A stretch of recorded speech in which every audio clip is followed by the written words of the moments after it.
Hello, my beautiful blossoms, blooms, and buds, and welcome to a very special live stream.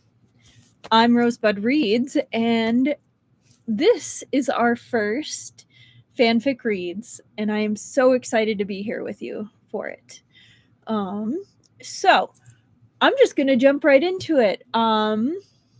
We are reading Tongfang by the Feels Whale Miscellea.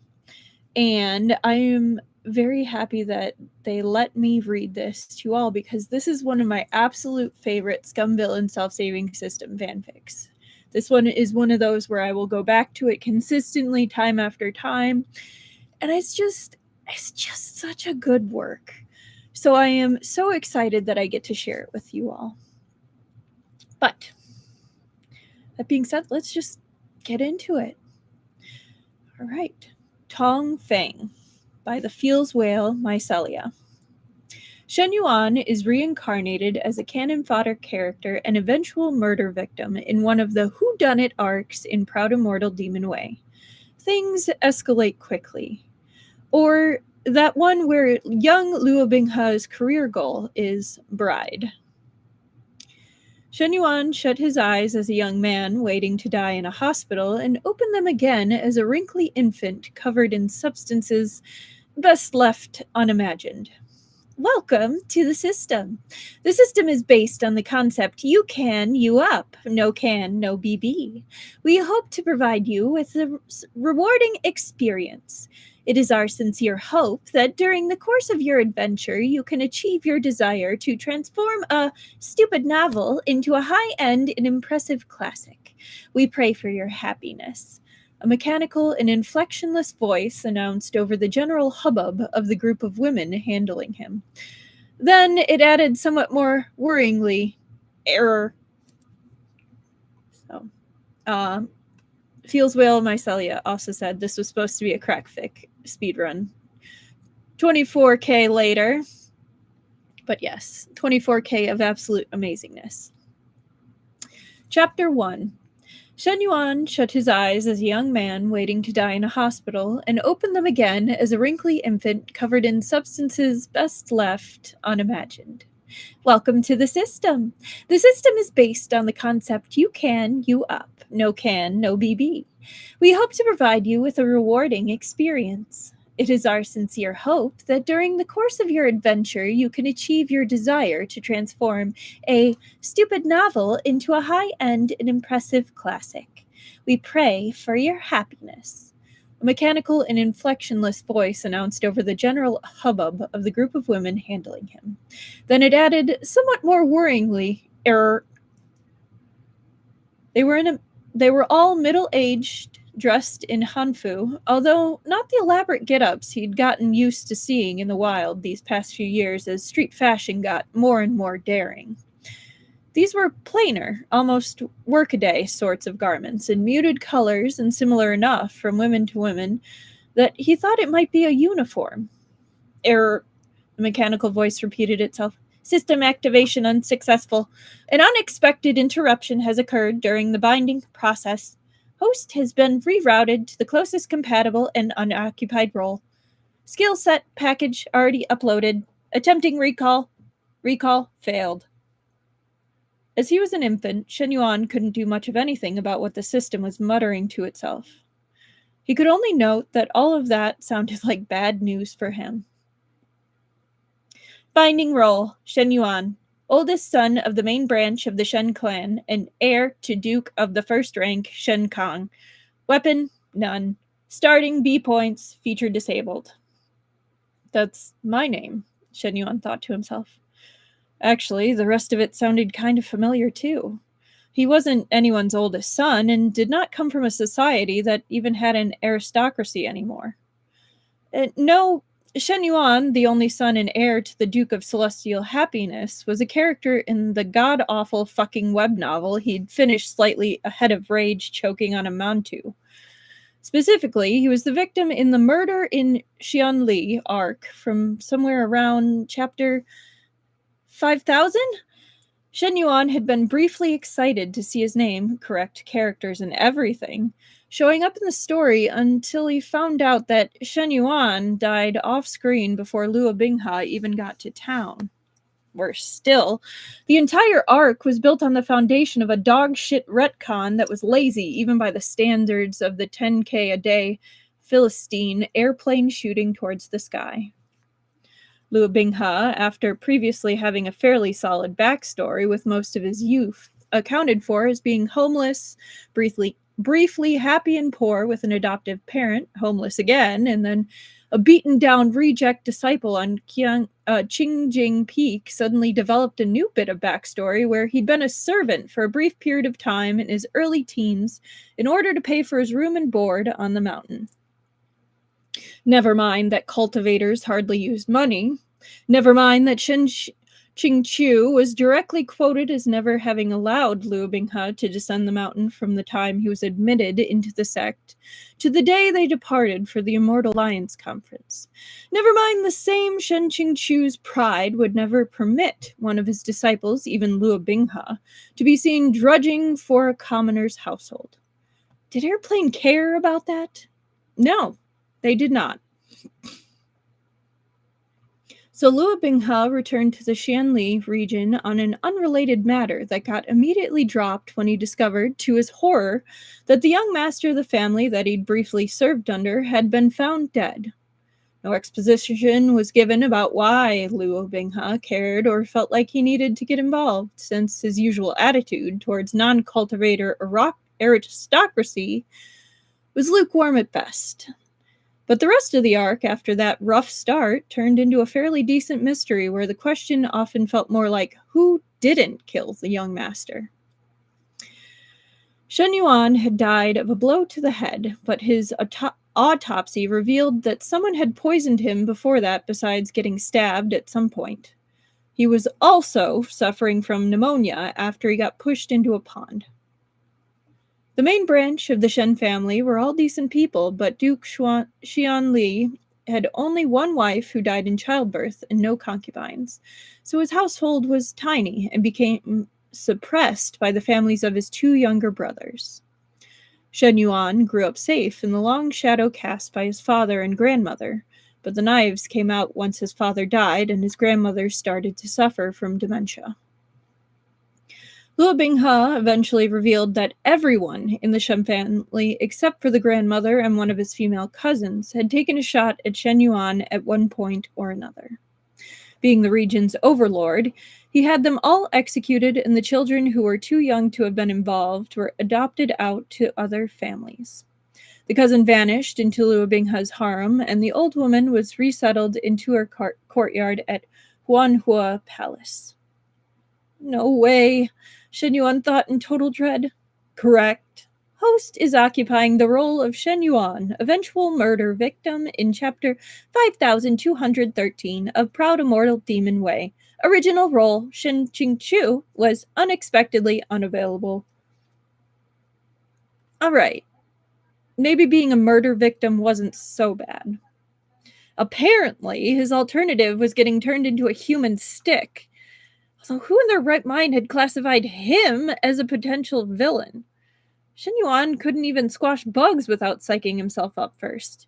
Even then, 9 times out of 10, he ended up catching them and taking them outside. Host has been repurposed into a mob class role. Opportunities for promotion will be available as the story progresses. He's not crying, the woman bathing him fretted. He's warm and breathing, another one said. She flicked her fingers in front of Shen Yuan's face and watched as he tracked the motion. Sometimes they don't cry. The master is already worried about Madame, the first woman said. Give him a pinch. Hearing the baby cry will distract him and give the doctor time to work. I'd like to see you try, Shen Yuan thought, but was totally unprepared for the giant hand that caught his pudgy thigh between its nails. The noise that erupted from him was unprecedented, and once he started crying, it was impossible to stop. His little baby body just couldn't handle pain on top of everything he was feeling. There we go, the second woman chuckled, and cradled him against her chest as she stroked his back. That's a good boy. Everything will be fine now, you'll see. Spoiler, everything was not fine. Young Madame Shen did not survive the night. In fact, she passed out during the delivery and never woke up again. Shen Yuan was perversely glad that the maids never got the opportunity to take him in to see her. How terrible would it be to let her think she'd successfully brought a son into the world, only to have unwittingly hold the changeling that took his place. Contrary to the classic archetype of this kind of novel, Duke Xian Li took his wife's death hard rather than shrugging his shoulders and slotting a new woman into her place the second her mourning period was over. He refused to marry again, despite the best persuasions of his mother and his sisters-in-law. It was no wonder he didn't listen to his in-laws. They were looking to maneuver a relative into his household, but his mother would have settled for a noble consort just so that the Duke would have someone to manage his domestic affairs. No. Duke Xian Li hired a steward for his courtyard and nannies for his son. Control of the common finances remained in old Madame Shen's hands, and after a period of time where she observed the housekeeping skills of her remaining daughters-in-law with growing dismay, she resigned herself to keeping the main accounts until she could get her grandson married off. Shen Yuan was privy to all of it, as he spent most of his time as an infant sitting in his grandmother's lap. So he got a front row seat to all the hackneyed inner courtyard bullshit that his two aunts pulled on one another. They didn't dare challenge their mother-in-law directly, but they were constantly jockeying with each other for clout in the mansion. His two aunts were roughly equal in looks, intelligence, and income, so they kept each other in check while he was small. But eventually, his youngest aunt produced a son. They'd both had kids before that, but they were all girls. Shen Yuan didn't remember there being a male cousin in the story so close to his age, so, predictably, that kid died in infancy. It might even have been of natural causes, but his parents would never ever believe it, and that was when the quiet wars of the Shen family's inner courtyard started to get real bloody. Duke Xian Li was careful with Shen Yuan, and he hardly left his grandmother's sight. He was protected, somewhat, by the fact that there were no other boys in the family yet, and wouldn't be for years yet. As much as his parental relatives wanted to take over control of the family from his father, they couldn't risk making a decisive move until they had their own heirs. The dynasty of emperors who'd granted the family their noble title had been known to take back titles if they thought a bloodline was foundering. Not consistently producing male offspring had counted as foundering in the past, in case anyone was curious. Shen Yuan came to like his immediate relatives as he grew up. His father had a good sense of humor and was uncharacteristically willing, for a man in his position, to make silly faces at a baby. His grandmother had a sharp, dry sort of sense of humor.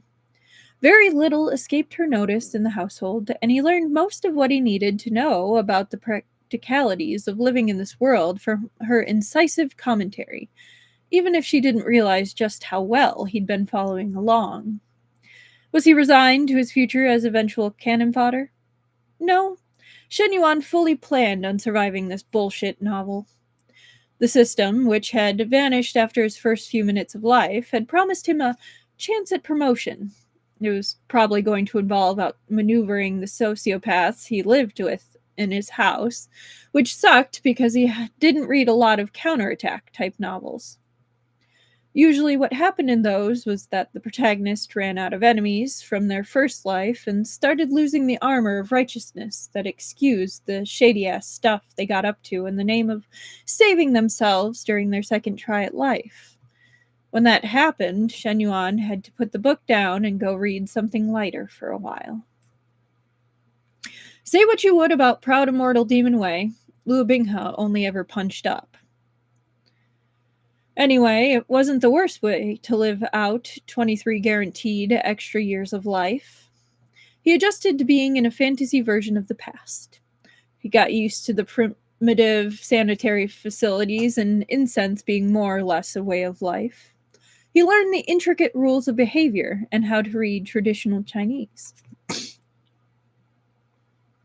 He even got a little bonus when he realized what the system had meant when it said skill set package uploaded.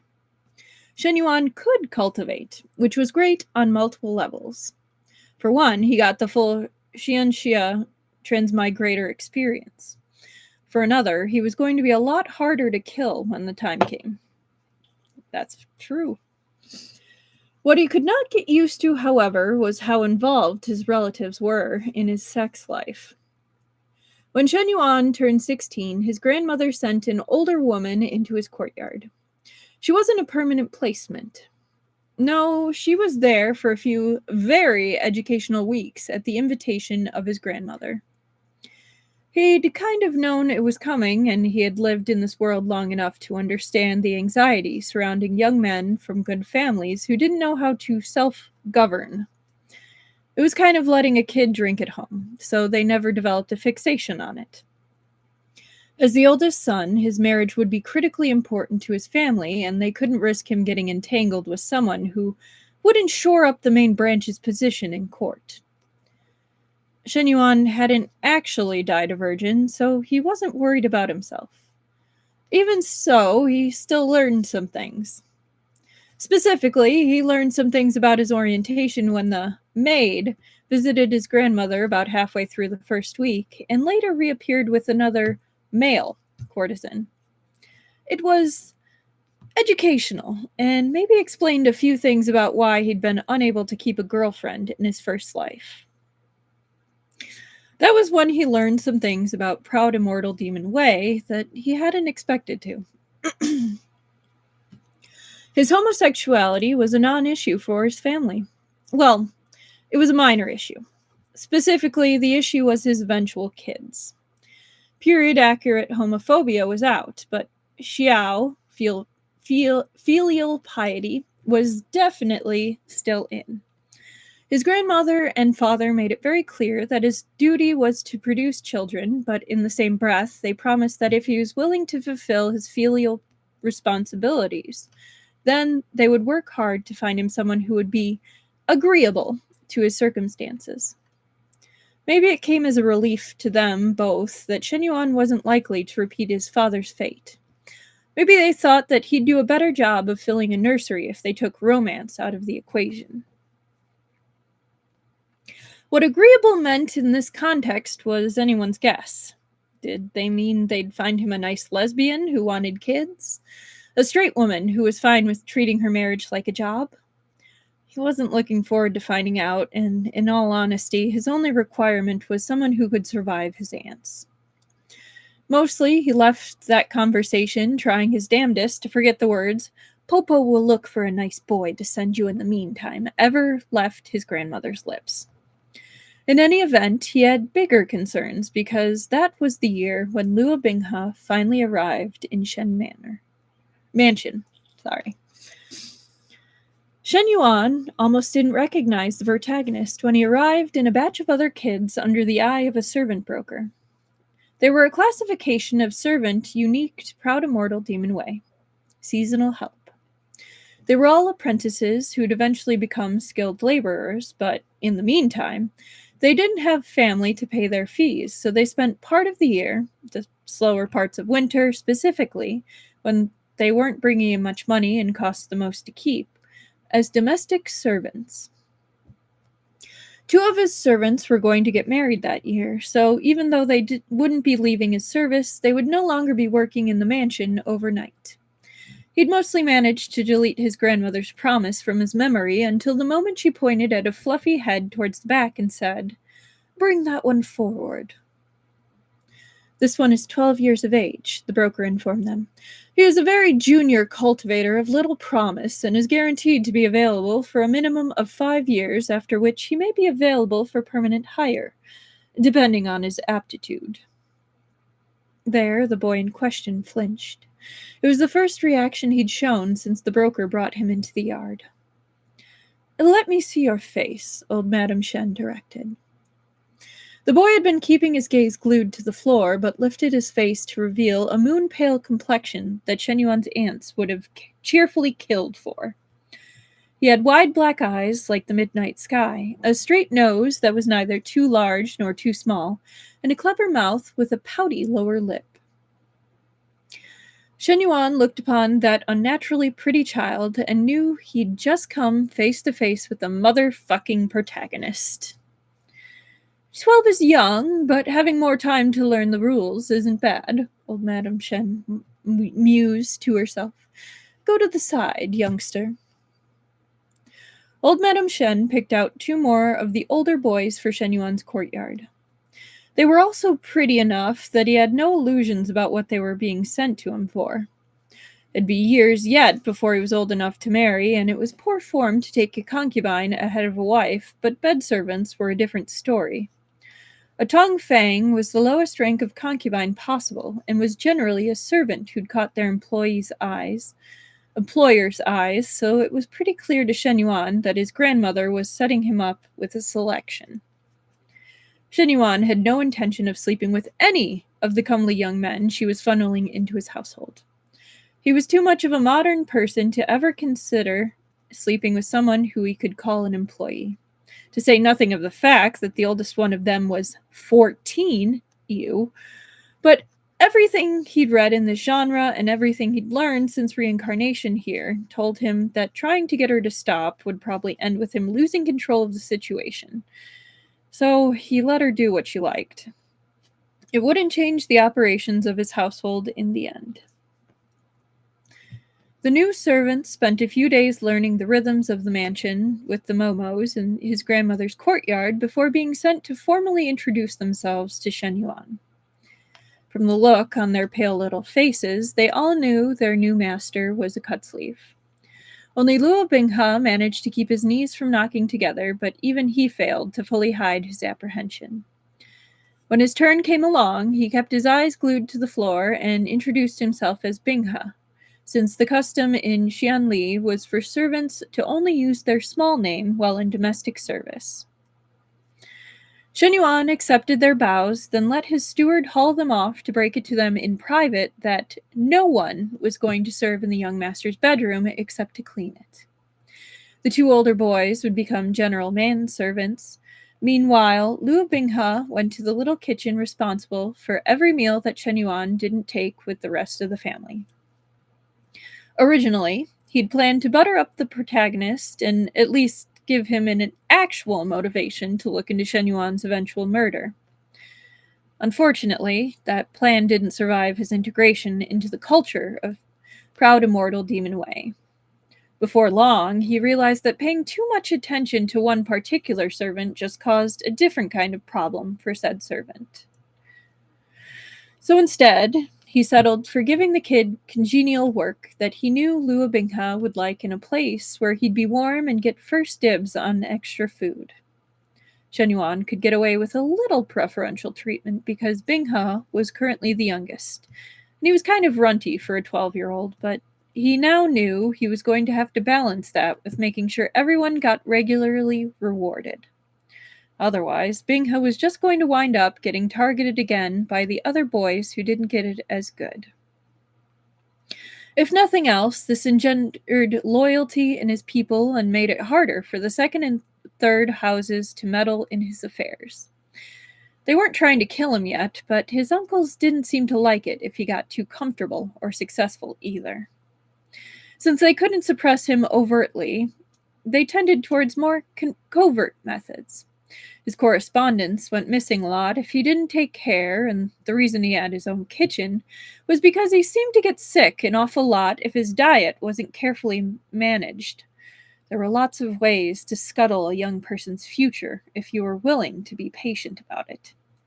Shen Yuan didn't want to accept the reputation of being sickly and unreliable, so it was imperative that his yard was as watertight as he could make it. Luo Binghe was a future concern, but that didn't mean he could avoid his current problems. He was not, however, expecting the protagonist to become a stout wall for the courtyard all by himself. The new boys, led by Binghe, no less, intercepted one of Shen Yuan's older Biao maids, when in a fit of desperation she attempted to deliver a highly suspicious bowl of soup to him alone in his bedroom. They were all ignorant country kids, but even they knew she had no business being in a boy's yard without an escort, much less after dark. She was in tears and the soup got upended into the dirt, but no other damage was done.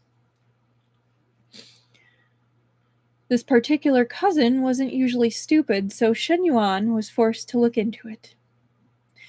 It came out afterwards that her dumbass older brother promised her to a man with more concubines than he could afford already, and it's not like Shen Yuan didn't understand that Xianxia patriarchy sucked worse than regular modern-day patriarchy.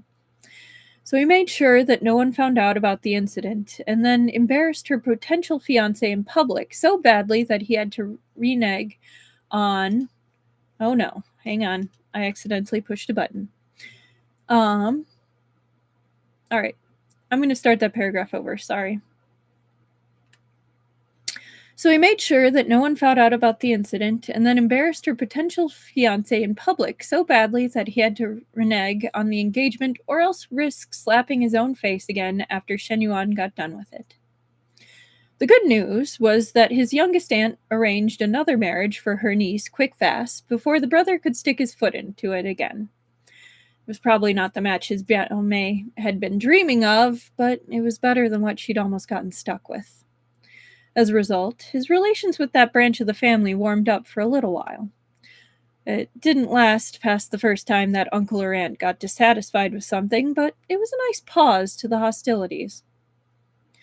The boys handled the matter so well that Shen Yuan could justify bringing in a teacher once a week to teach them reading and basic accounting as a reward. Normal servants could expect periodic cash bonuses and a separation gift at the end of their employment, but these seasonal workers could also be rewarded in ways that could give them an edge in their future careers without it getting weird. Shen Yuan had them all sent off in the spring with new clothes, red envelopes, and a stash of preserved food, so that when they came back the following winter, they were a lot less reluctant to get to work. 17 was a rough year because he began studying for the imperial exams in earnest. His cultivation was at a bottleneck, and he discovered the hard way that the spiritual arts he inherited from almost becoming Shen Qingqiu were all performed through highly controlled mediums.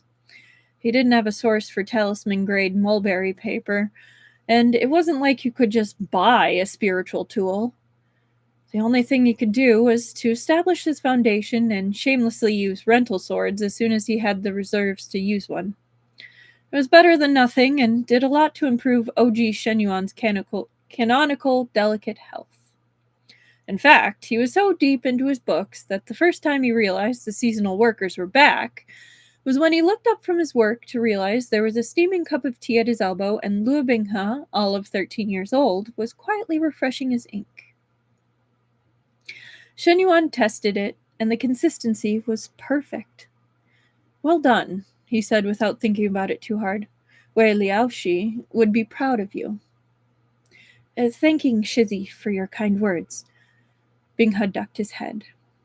He saw a lot of Binghe in the study in the following days and eventually realized that Binghe had been stationed there specifically to bring him water, remind him about meals, and start lighting candles once the sun set. Since that apparently involved long periods of sitting at attention, Shen Yuan indulged himself again and had another desk brought in. He gave Binghe a calligraphy copybook to go with it and his old brush set. It was nicer to work if he had a study buddy, since it wasn't like this world had lo-fi beats to study and relax to. Binghe reacted to it like a stray cat who'd gotten an unexpected pat, and spent the next several days staring at Shen Yuan while pretending like he wasn't. Eventually, he opened up the copybook and used it. His progress was, as ever, alarming.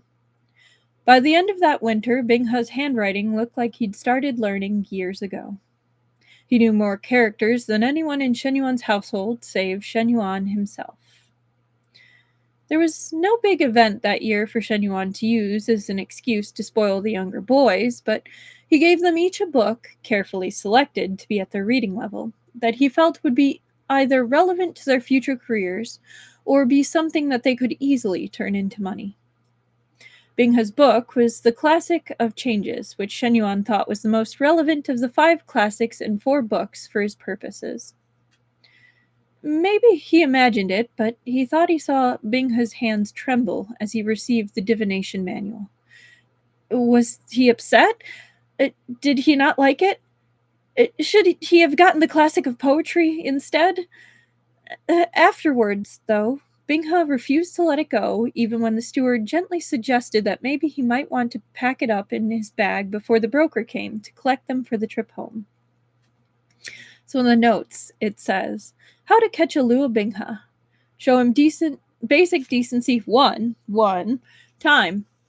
Being a beautiful older man who dresses well doesn't hurt either.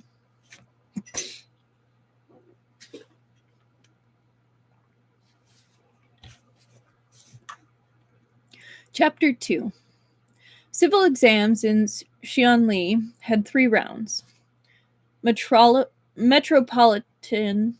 regional, and national.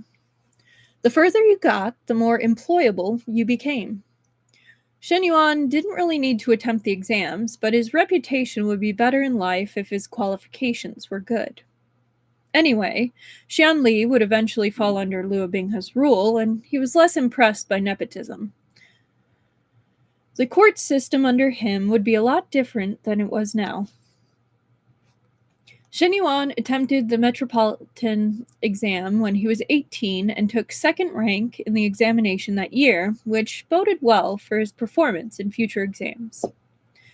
Of course, not everything went so smoothly that year. The madams of other families started to visit his grandmother. Occasionally, he encountered young women alone in the gardens, where guests ought to not be. It got to the point where he started having to walk around with an escort like he was a young mistress. The other boys had graduated to more skilled labor, so more often than not, that job fell to Binghe, and he turned running unattended women off into a high art form. The servant doesn't understand, Binghe muttered once after he'd gotten done loudly mistaking a nice young lady who'd positioned herself scenically by a flowering tree where Shen Yuan was forced to either pass close by her or walk on the grass for a trespasser. Why are they bothering? Surely Shizi's preferences are known. Shen Yuan tapped him on the crown of his fluffy head in a hollow reproof. Girls only have a few short years to get a good match. They have to be proactive in making opportunities for themselves. Why marry someone who can't love you? Binghe asked as he rubbed the spot where Shen Yuan had just bopped him. What's the point? The point is to marry someone who will provide them with a good life, Shen Yuan replied. If all a woman wants from marriage is economic security, children, and a spouse that will respect them, then I suppose they could do worse than me. That doesn't seem fair to Shizi, Binghe countered. He was getting a little better at shedding formality when they were alone. He was almost more of a companion these days than a servant, and Shen Yuan didn't hate it.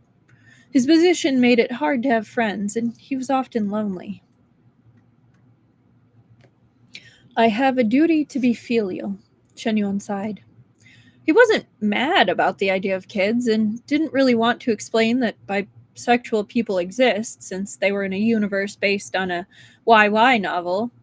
So maybe they didn't. Anyway, in terms of lived experience, he was 38 by this point and no longer automatically panicked by the idea.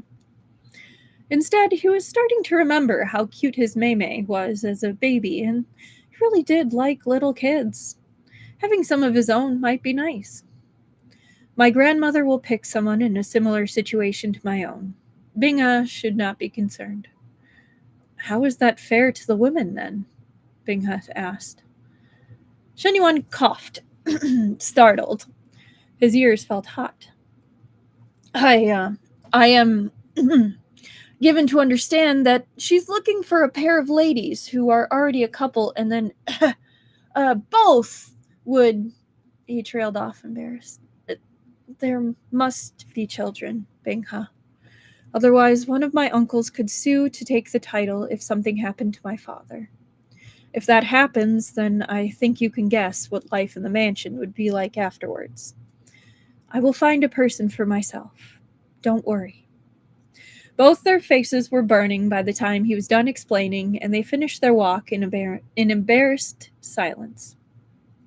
Given the increased interest in Shen Yuan as a marriage candidate, the servants took turns sleeping on a cot in his bedroom in case there was another soup incident.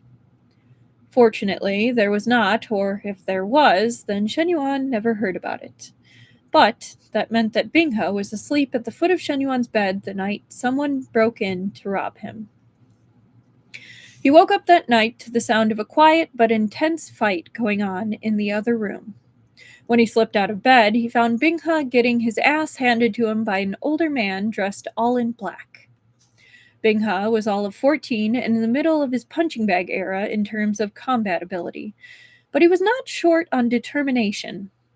The thief threw him off, but Binghe bounced right back up and attempted to body tackle the guy.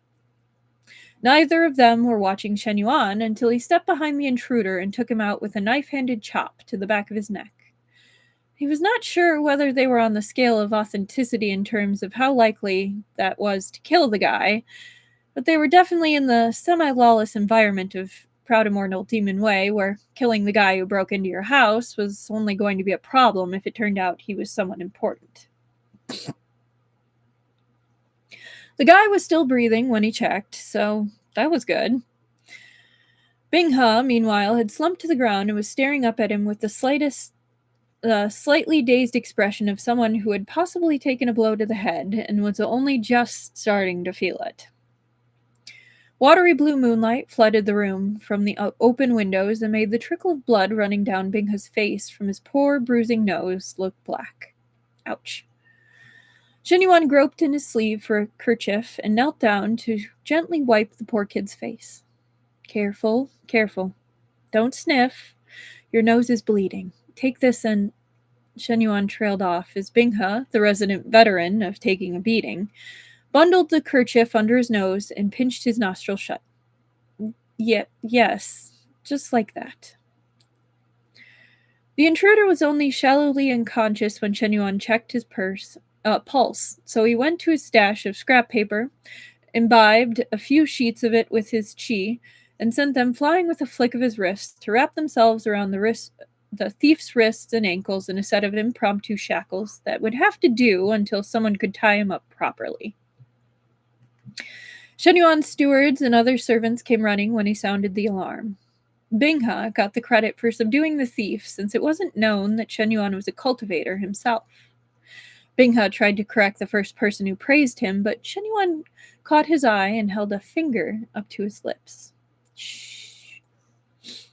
The thief wasn't anyone interesting when they unmasked him, but he was a drunk going by the smell of his breath.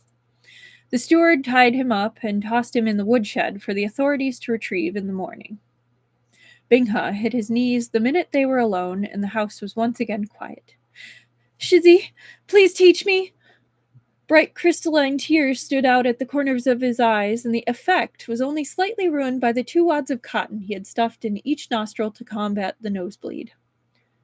Shen Yuan winced and acknowledged that maybe he should have expected this. The opportunity had to look like a gift from heaven to a boy like Luo Binghe, who was starved for education. Binghe is already part of a sect. Shen Yuan stalled for time, waiting for the system to trigger if it was going to. He'd only seen it a few times since his rebirth. Once, when he was seriously considering running away from home, and another time when he tried to ask a diviner about other transmigrators. He got reined in fast both times. What can I teach you? I was exiled from classes on the mountain. Binghe lowered his head in a bow. I only have a cultivation manual, but it's full of characters I don't know yet. I'm so behind and missing critical years of cultivation. If I don't improve soon, then the next time I might get sold to the broker permanently. Well... Shen Yuan wet his lips. What could it hurt? He couldn't share anything too distinctive, but a little bit of general knowledge couldn't be too much of an issue. The system was staying silent, so maybe it was okay if he was careful. I'm not able to teach much, but give me your wrist. Binghe immediately thrust his thin wrist into Shen Yuan's face. He chuckled as he took it, but his good mood faded immediately. The results of his diagnosis were predictable. Binghe was malnourished for his age and was suffering some developmental delays because of it. His mind was fine, but Shen Yuan had a sense that he should be taller and already packing on some lean muscle. Well, proper cultivation would address that. Binghe had the beginnings of a foundation, at least. He must have been religiously practicing those parts of his manual that he could read, but he should have been experiencing his first breakthrough by now if he'd been cultivating since he was 11 years old. Perhaps even more surprising, there was something in Chen Qingchu's bank of shared knowledge that could help. The technique existed in Shen Yuan's mind with minimal context except a few stray sense memories about what it felt like to be on the receiving end. So this was something someone might have done for him in the past at some point.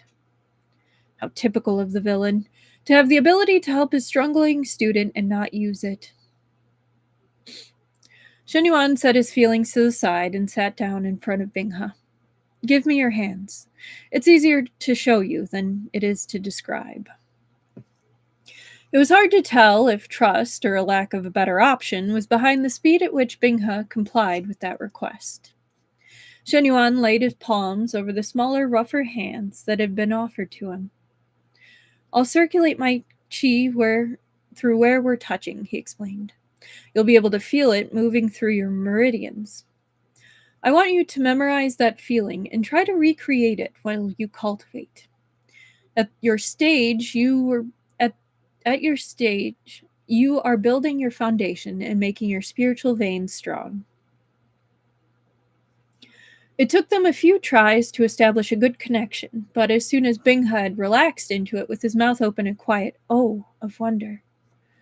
His system soaked up Shen Yuan's stray qi like a thirsty little sponge, which was, Shen Yuan expected, about half the point of this exercise. This would be a good way to bring a student back from a setback. He could feel Binghe's qi-starved meridians plump up under the sudden bounty. He shared until Binghe's system stopped accepting more energy, then slowly pulled back himself. 2 tear tracks stood out on Binghe's cheeks in the cool moonlight when Shen Yuan opened his eyes. He'd already used his kerchief, so this time Shen Yuan was forced to employ his sleeve. Binghe is how old already and still crying? He clucked without heat as the boy squeaked at him. Hold still. Shizzy. Binghe hiccuped through it all. I thought I couldn't do it. Binghe's potential is excellent, Shen Yuan reassured him. How could it not be? It was typical of a kid his age to mistake adversity for lack of talent, though. I can only teach you some basics, but we'll work on your vocabulary while you're here this year, and that should help with the rest. It likely wasn't going to help Binghe read that manual, Shen Yuan thought, but it might help him realize sooner that the cultivation manual he'd received from Kang Qian was a fake. Binghe's command of traditional Chinese was perfectly fine.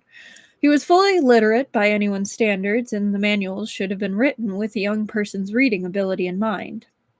The problem was more likely that the characters he thought he couldn't read were just gibberish. It wasn't like Shen Yuan could point that out. How would he know?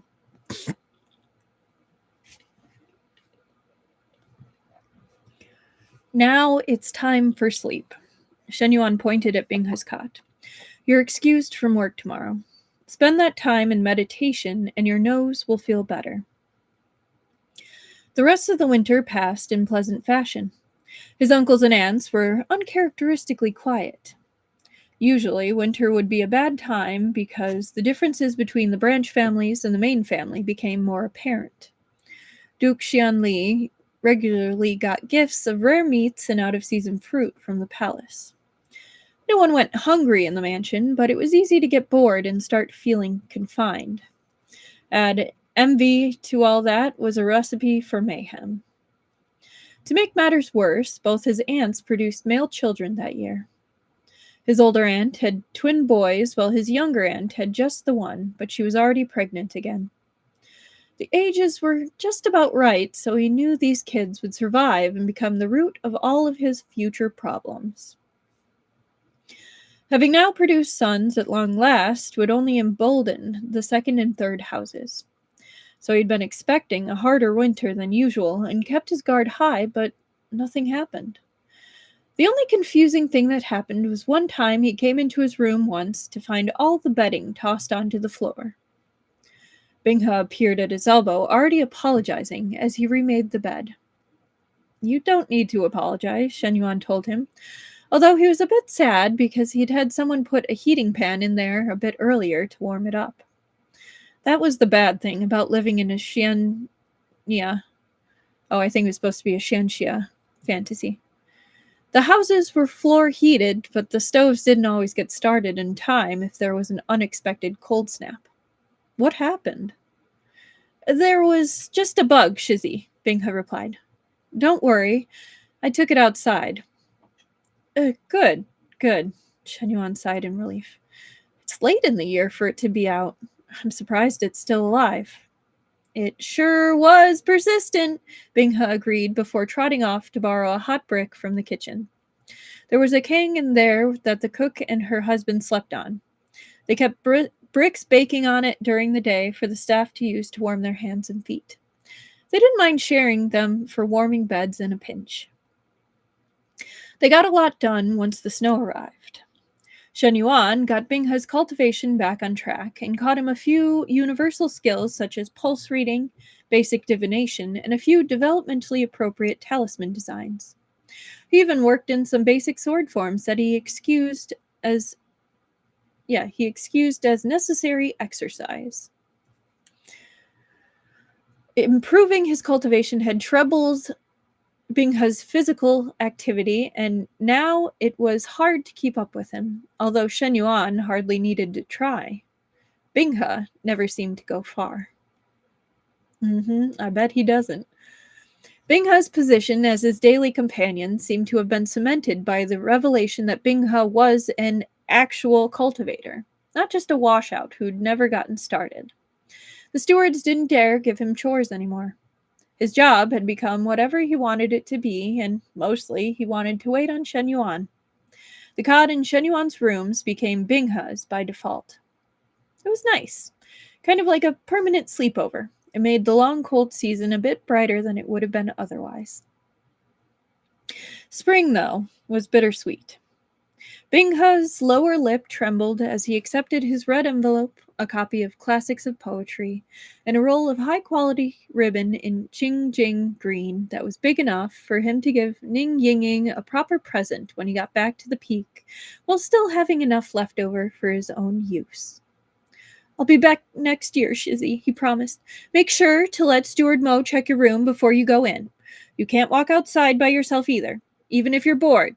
You have to wait for someone to go with you." All right, Shen Yuan chuckled and ruffled Binghe's hair. He'd started it by accident on a day when Binghe was acting out just to get attention, and Shen Yuan reacted like it was his Mei. He apologized afterward, but Binghe just catted shyly back into the touch, and afterward it became a thing that they did.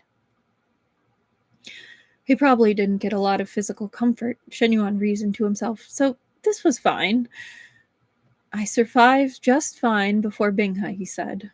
"I'll last until you come back." "Promise?" Binghe asked.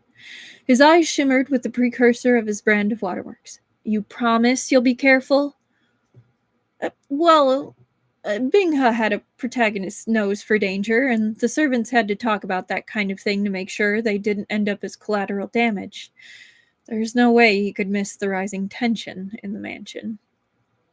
It wasn't like he had so many friends that he could afford to lose even one. "I promise," Shen Yuan told him. "I'll be too busy preparing for the next round of exams, and it's hardest to get to me and my study. I'll hardly leave it." You have to get sunlight, though, Binghe countered, sniffing. 2 hours a day. The broker ended up having to haul him off when Binghe's list of needful things threatened to never end. Luo Binghe and Shen Yuan frequently managed to have 2 different conversations while still arriving at the same place. So that was the author's note.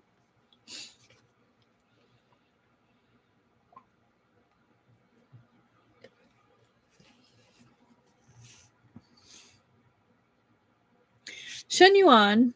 Oh, hang on. Chapter 3. Shen Yuan was officially engaged when he turned 19. It wasn't super late, but it wasn't early either. It took his grandmother a while to find a young woman from a compatible family that was clever enough to hold her own against his aunts, otherwise she wouldn't know how she died. His fiancée had a Biao Mei that she was, quote, very close to. The cousin's family had experienced a setback, so she didn't have much dowry. Therefore, they were willing to let her go to him as a noble concubine just so long as her Biao Ji was married in first as the new young Madame Shen. Consorts and concubines were at the mercy of the wife, so her maiden family was very careful about where she ended up. The reduced fortune was such that they might not be able to intervene if she ever got into danger. He'd never met either of the girls, but they had a reputation in town of being joined at the hip and a brilliant pair. If he had to marry someone just for duty, then he was happy that it was like that. As part of the engagement, he could start writing to his fiancée. He sent nice poems and jewelry when a good piece came his way. Sometimes she asked about accounting, which he'd had most of a degree in back in the day. It had been forensic accounting because his parents made him get a second degree after his first one in classic Chinese literature, but his advice was still good. In his letters, he also asked after her cousin just to make absolutely sure she knew that he knew. There was no telling how her parents had represented the match to her. Fortunately, it was a long engagement. Girls got married young in this culture, which he wasn't super thrilled about, but his fiancée had bargained hard with her parents to put the wedding off until her girlfriend was also able to marry over.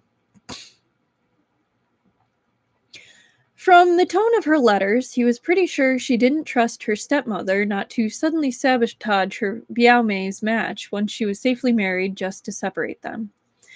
Apparently her family was less cool with the gays than his own was. His fiancée was 17, almost 18, and her Biao Mei was 16. The only reason she couldn't be married yet was because a close relative had died, and it was a while before that household could hold a wedding. So I'm going to pause. So, commonly in ancient times, once a family member or relative died, it would be 3 years before a close relative could get married. So that's what they mean by that. The OG Shen Yuan hadn't been married yet in Proud Immortal Demon Way, and the story never said anything about a bereaved fiancé, so he didn't know if this engagement was going to last, but it was nice to have a pen pal for a little while. Emphasis on a little while. His match didn't even last until autumn. Something happened at his fiancé's house that he wasn't entirely clear about, but ended with her separating from the clan. The official who oversaw the case granted her the entire contents of her mother's dowry, which had been willed to her after her biological mother died. It turned out to be significantly more than what the family had represented to Shen Yuan as her legal portion. In fact, Shen Yuan's mental math suggested to him that the entire family had been living off the proceeds of that dowry and treating it like a commonly held property.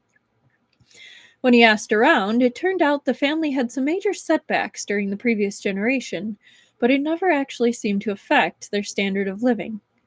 In Xianli, men's and women's finances were kept separate, except for communal expenses like food and staff wages. A woman's dowry was her personal property and was split among her children when she died, with the lion's share going to her female issue. It didn't revert back to her husband, much less the family's public fund. It wasn't usual for a young woman to live on her own in Xianli, but it wasn't illegal either, provided she could pay her own way and was a certain age. She brought in some of her mother's old dowry maids, plus their families, to live in a small village that was included among her mother's properties. The maids had apparently been dismissed by her stepmother in order to keep her isolated and control what she knew about her own affairs, so they were only too willing to come back. Life was better in a big household, even out in the country, and it sounded like they'd been worried for her. Then she hired her cousin as a stewardess, and for all intents and purposes, they set in to live like a married couple. Perhaps I chose a little too well, old Madame Shen sighed when someone came by to respectfully return Shen Yuan's 8 characters and request hers back. Forgive me, Yuan, but you'll need to wait a little longer. Shen Yuan sent a pair of red envelopes and a note saying that the money was to top off their dowries. They sent him back some embroidered handkerchiefs, and afterwards would periodically send him extras of whatever fruit or nuts their estate was producing that year. Was Binghe thrilled that Shen Yuan and his ex were still writing when he came back, gilded by the sun and a solid 4 inches taller for the season? No, he was not. Is Shizzy disappointed? He asked, trying very hard to be subtle about how he was reading over Shen Yuan's shoulder. The letter was about compost and how many chickens did you need to keep 7 people in eggs but not get overrun by them. Shen Yuan didn't know what he was so acting salty about. It was not interesting, and Shen Yuan couldn't even guarantee that he was giving good advice. Been well over 20 years since he'd been on his Nine Eyes farm, and that was in a completely separate reality. Steward Mo said she was a beauty. He said they were both beauties. How would Steward Mo know? I've never even met her. When would he get the chance? Shen Yuan replied absently. I was looking forward to seeing her and her girlfriend fight my aunts. They'd have kept the mansion quiet for years, going by how well she fought her own stepmother. There'd been an awful lot of food being gifted to the first house by the second house lately. Sweets and the like. Shen Yuan and his father got a hold of some rats to keep in a disused side building. None of them had died yet, but they were awfully sluggish and kind of stupid after eating the pastries and sweets that had been sent over. Normal rats were highly intelligent and could navigate mazes if the incentive was good enough. The control group still could, but the others just got lost or laid down to sleep halfway through. It was a subtle sort of attack, and nothing you could make a real accusation over without looking paranoid and damaging your own reputation in a different way. For now, Shen Yuan had the gifts quietly burnt. Eventually, the second household would realize that it wasn't working and try something else. Keeping on top of that was a full-time job, and he'd been excited about being able to delegate some of it. Shizzy doesn't need either of them, Binghe muttered. If they don't want to be here, then they can just stay away. Be glad for them, Binghe, he admonished, undercutting himself by also patting the boy on his head. It's hard to seize your own happiness like that. They're both very brave. I suppose, Binghe agreed reluctantly. He paused for a moment and somewhat more hesitantly added, Shizzy will have to wait longer to start a family. Shen Yuan felt his ears get hot. That is a little disappointing, he sighed. I was looking forward to that part too. Binghe perked up, interested. You were? He asked. Kids are nice, you know? Shen Yuan shrugged, embarrassed. They're cute. It's been a long time since anyone let me hold a baby. I'd let you hold a baby! Binghe scooted forward, enthusiasm engaged for no readily apparent reason. Thank you, Shen Yuan chuckled. If someone lets you hold one, then come share the wealth with the poor old bachelor. Now, tell me about your year. Did anything exciting happen? Binghe sat back down by the desk and nodded. Demons attacked the sect. Oh, was that this year? Shen Yuan did the math, and yeah, Luo Binghe had just been about turning 15 when it happened. That sounds frightening, he observed. Was anyone hurt? Their leader turned it into a competition when Shizun came out, Binghe replied dismissively. Then, when they lost, they tried to start another one, except one of her minions tried to get into the sacred caves and disturb the Bison Peak Lord, who was in seclusion. He came out and scattered them. Huh. Shen Yuan could have sworn that the Bison Peak Lord was Luo Binghe, but wasn't he supposed to have died? And also, there was something about Binghe's tone when he talked about Luo Binghe, an approval that was not evident when he said Shizun. Does Binghe know that Peak Lord? He asked, low-key excited for his favorite to have a positive male role model that wasn't Shen fucking Ching Chu. To his surprise, Binghe nodded. I went to Bais when we were in the ring. He gave me some pointers and, he trailed off, giving Shen Yuan a slightly hangdog look. I may have mentioned Shizzy to him. Oh? Shen Yuan frowned, confused. He told Binghe to find a sparring partner with Ning Ying Ying in mind, but if the Marshall Peak disciples were willing to play with him, then Binghe could hardly do worse. Why so? His energies seemed disturbed when he used his spiritual arts, Binghe explained. Shizzy told me to look out for that. He'd said that to get Binghe used to self-diagnosis early on before Shinmo became a problem for him. Later on, he came by to let me know that I was right and gave me some lessons to thank me. There he rubbed his shoulder, which suggested to Shen Yuan that private instruction from Luo Binghe was maybe not the gift he thought it was. Did anything else happen? Shen Yuan asked, knowing there was. Where was Binghe during the invasion? It sounds like you saw the whole thing. I was going with my seniors to escort my Shizun back from the cave when it happened. Binghe blushed and rubbed the back of his head. It was just a coincidence that I was there. Shizzy shouldn't be worried. I was with my seniors the entire time. Knowing what Shen Yuan knew, that was the opposite of safety. Reached out to poke Binghe's cheek. Really? He asked. Nothing happened at all? I competed for one round, Binghe admitted reluctantly. They weren't death matches, but I won my round.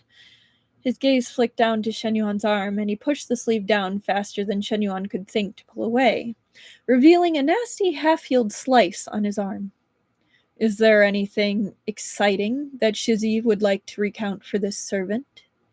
He asked, sounding hollow and furious at the same time. Shen Yuan took his arm back and covered the mark back up. It was just a pickpocket who missed my purse, he lied.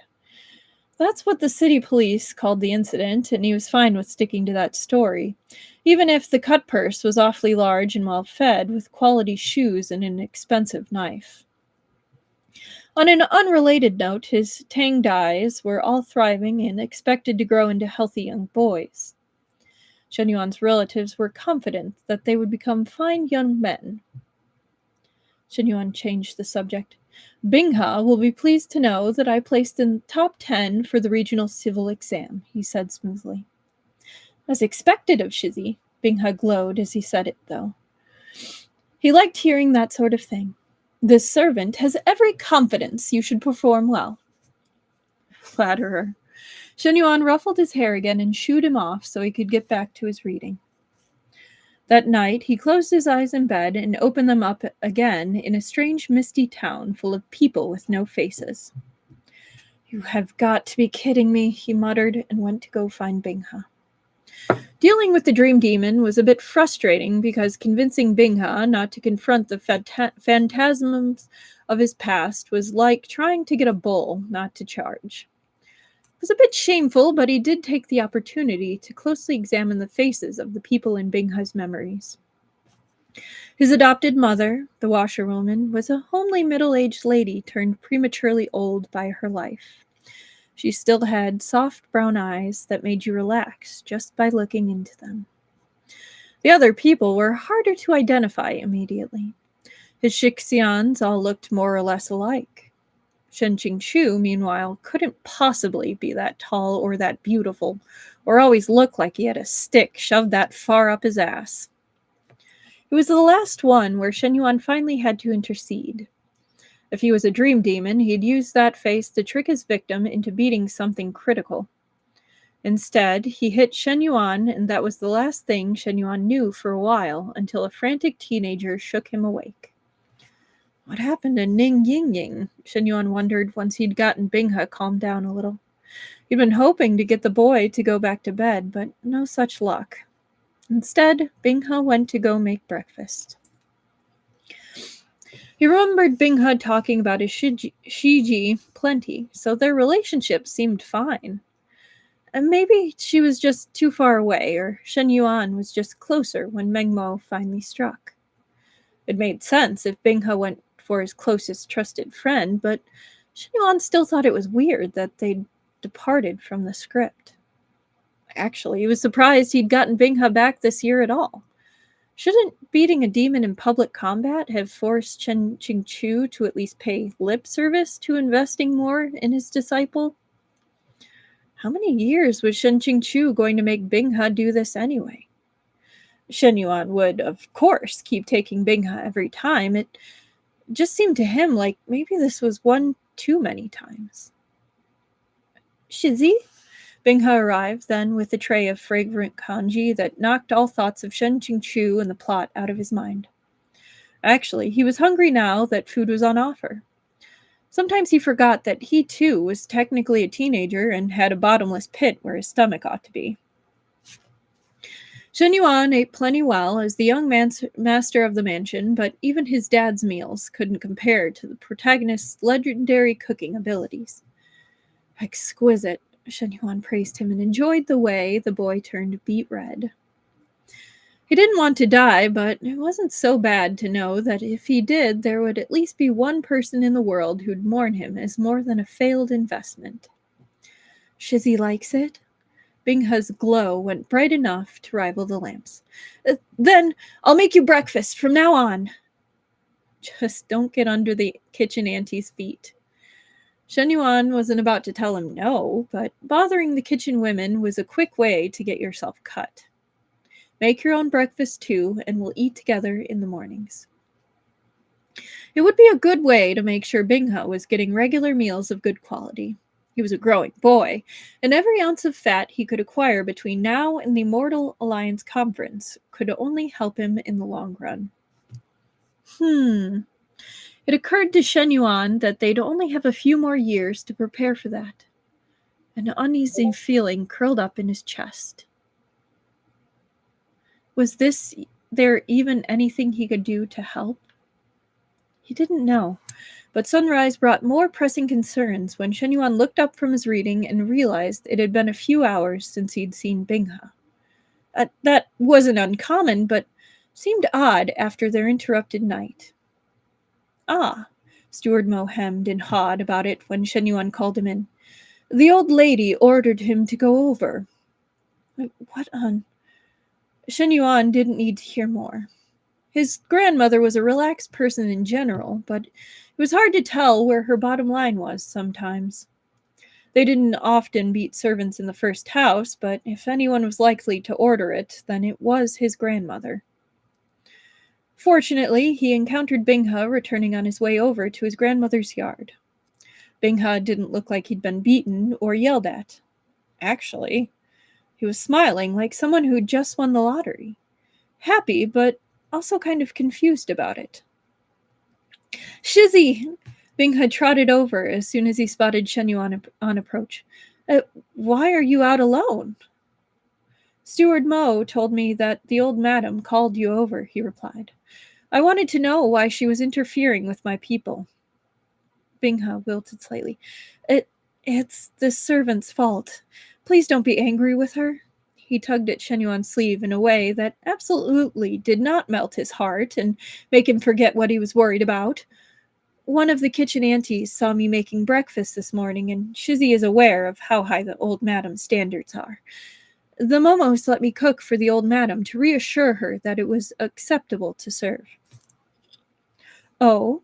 Shen Yuan carefully maneuvered Binghe so that they were headed back to their proper yard. He didn't like having conversations out in the open. Too many unfriendly ears around. What did you make? The kanji, Binghe said, and added in a hissed undertone. Shizi, I'm allowed to visit the main yard and bring dishes to the old madam. Shen Yuan blinked. This was actually a big deal.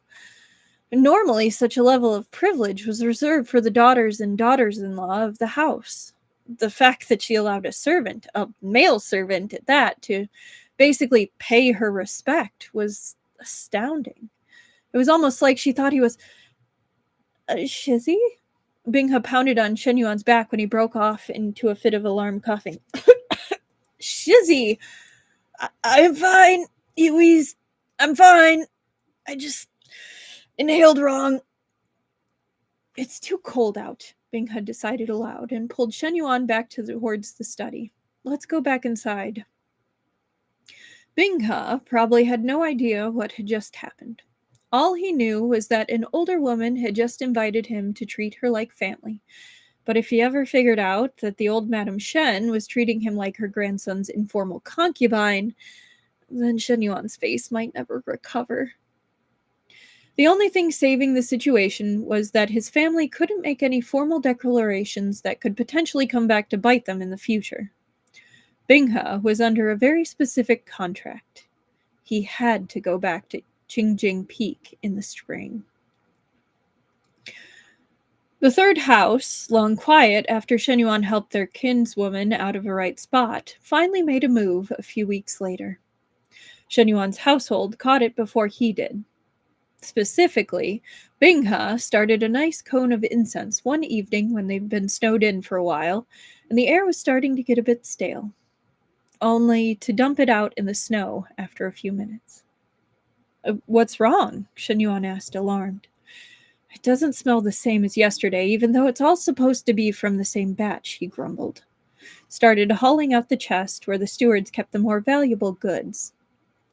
Sure enough, the package they just opened had been cut into from the back and resealed. There were a few cones inside that had a slightly different color than the others. Shizzy, this can't keep going on. You have to fight back. Shen Yuan was genre-savvy enough to know how it would go if he made a fuss over some incense. He knew his people wouldn't have let someone get to the packages once they were in the door. They would have to have been intercepted before they entered the mansion, at which point his only legitimate opponent would be the general merchant who supplied the mansion.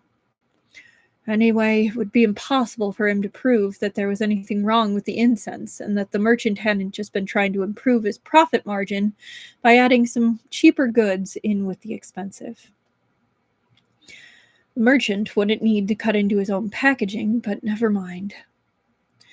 If he made a fuss over every little incident that the second and third house arranged, then no one would be willing to listen anymore when they did something he could prove. He had to make a decision, move and knock them all off the board in one go, otherwise anyone left behind would just pull the others back up. But no good opportunity had come along yet. No, Binghe, stooping to fight them like that would just be lowering myself to raise them up, Shen Yuan sighed. Even if they lose, they still win. I'll pass a word to my grandmother, and she'll handle it. Binghe did not like hearing that and pouted about it for the rest of the night. He only improved his mood the next day when Shen Yuan got out the Weiqi board. Of the 4 arts, he was only reasonably skilled in Shu and Qi, calligraphy and Weiqi. Qin and Hua, Guqin, and painting weren't really his forte. He had a decent foundation in both, thanks to Shen Chu's skills, timeshare, but no amount of magical ability was going to save him from the fact that he was tone-deaf and had a lousy eye for composition. He knew all the rules and technical skills, but that couldn't make up for his lack of taste or talent. He knew enough to teach, though, and by now Binghe was passable at all 4 arts, but like Shen Yuan, he enjoyed some of them more than others. That was kind of at odds with the OG Luo Binghe, who mastered all 4 with a vindictive will, but this Binghe hadn't had the training held tauntingly out of reach all of his life. He didn't seem to equate his access to education as a judgment on his character, the way he did in the book, which Shen Yuan was reluctantly glad for. It was a plot divergence, yes, but maybe one that would make it easier for his adult self to find his own happiness instead of constantly trying to snatch back the things he felt had been taken from him as a child. There'd come a point in Proud Immortal Demon Way where Luo Binghe seemed to become blind to all the things he had in favor of what he'd missed out on and never got over it, which had frustrated Shen Yuan on a personal level as a reader who liked to see characters grow past their flaws. Binghe still needed a handicap when they played, but he was getting stronger with every game. Shen Yuan was actually having to work now to beat him, and it was nice. He wanted to give Binghe his own board, but he knew a little too much about where Binghe was and was not sleeping while on Qingjing Peak. So the most he'd been able to do was get Binghe some good Qi Pu to study and not ask questions when they didn't always come back. Generally speaking, all three of the adult men in the family were old Madame Shen's sons. Only Duke Xianlei was her biological son. Shen Yuan's uncles were both from other women, but had been put under the old Madame Shen's name, although they did maintain close ties with their biological mothers. Because of that, Shen Yuan's grandmother tried not to interfere with them too much. Shen Yuan and his father didn't disclose everything that his uncles instigated so as to not put her in a position of having to overtly choose sides. She was a powerful figure in the house, but they were both worried about making it so she became a threat that one of his aunts decided to attempt to deal with. She was old. She should have peaceful days. For this, though, it was time to ask for help. It didn't take old Madame Shen long to give her younger sons and daughters-in-law something new to worry about. Neither of his uncles had proper concubines. His heir Shu had a Tongfang he'd elevated to a Yi Niang when she had a child, but he still had her life contract, so she didn't exactly leave her yard very often. She was absolutely not qualified to fight with Shen Yuan's heir Shen. Old Madame Shen had never exercised her right to unilaterally send women to her children, but that year she sent two very beautiful and very clever women into the second and third households. The rest of the winter was quite peaceful if you were Shen Yuan. So here are the author's notes.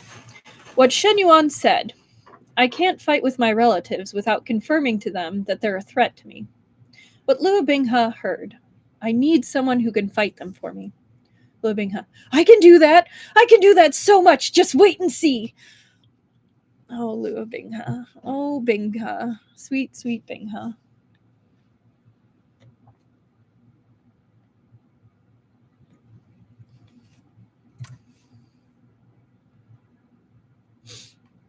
Chapter 4. Shen Yuan's 20th year was busy. He finished his exams. He didn't get a distinctive rank, but being a Jingshi was plenty of merit all on its own. He was finally free to start helping his father more directly and to establish himself at court. That brought on its own share of headaches, if only because his father couldn't watch his own back all the time.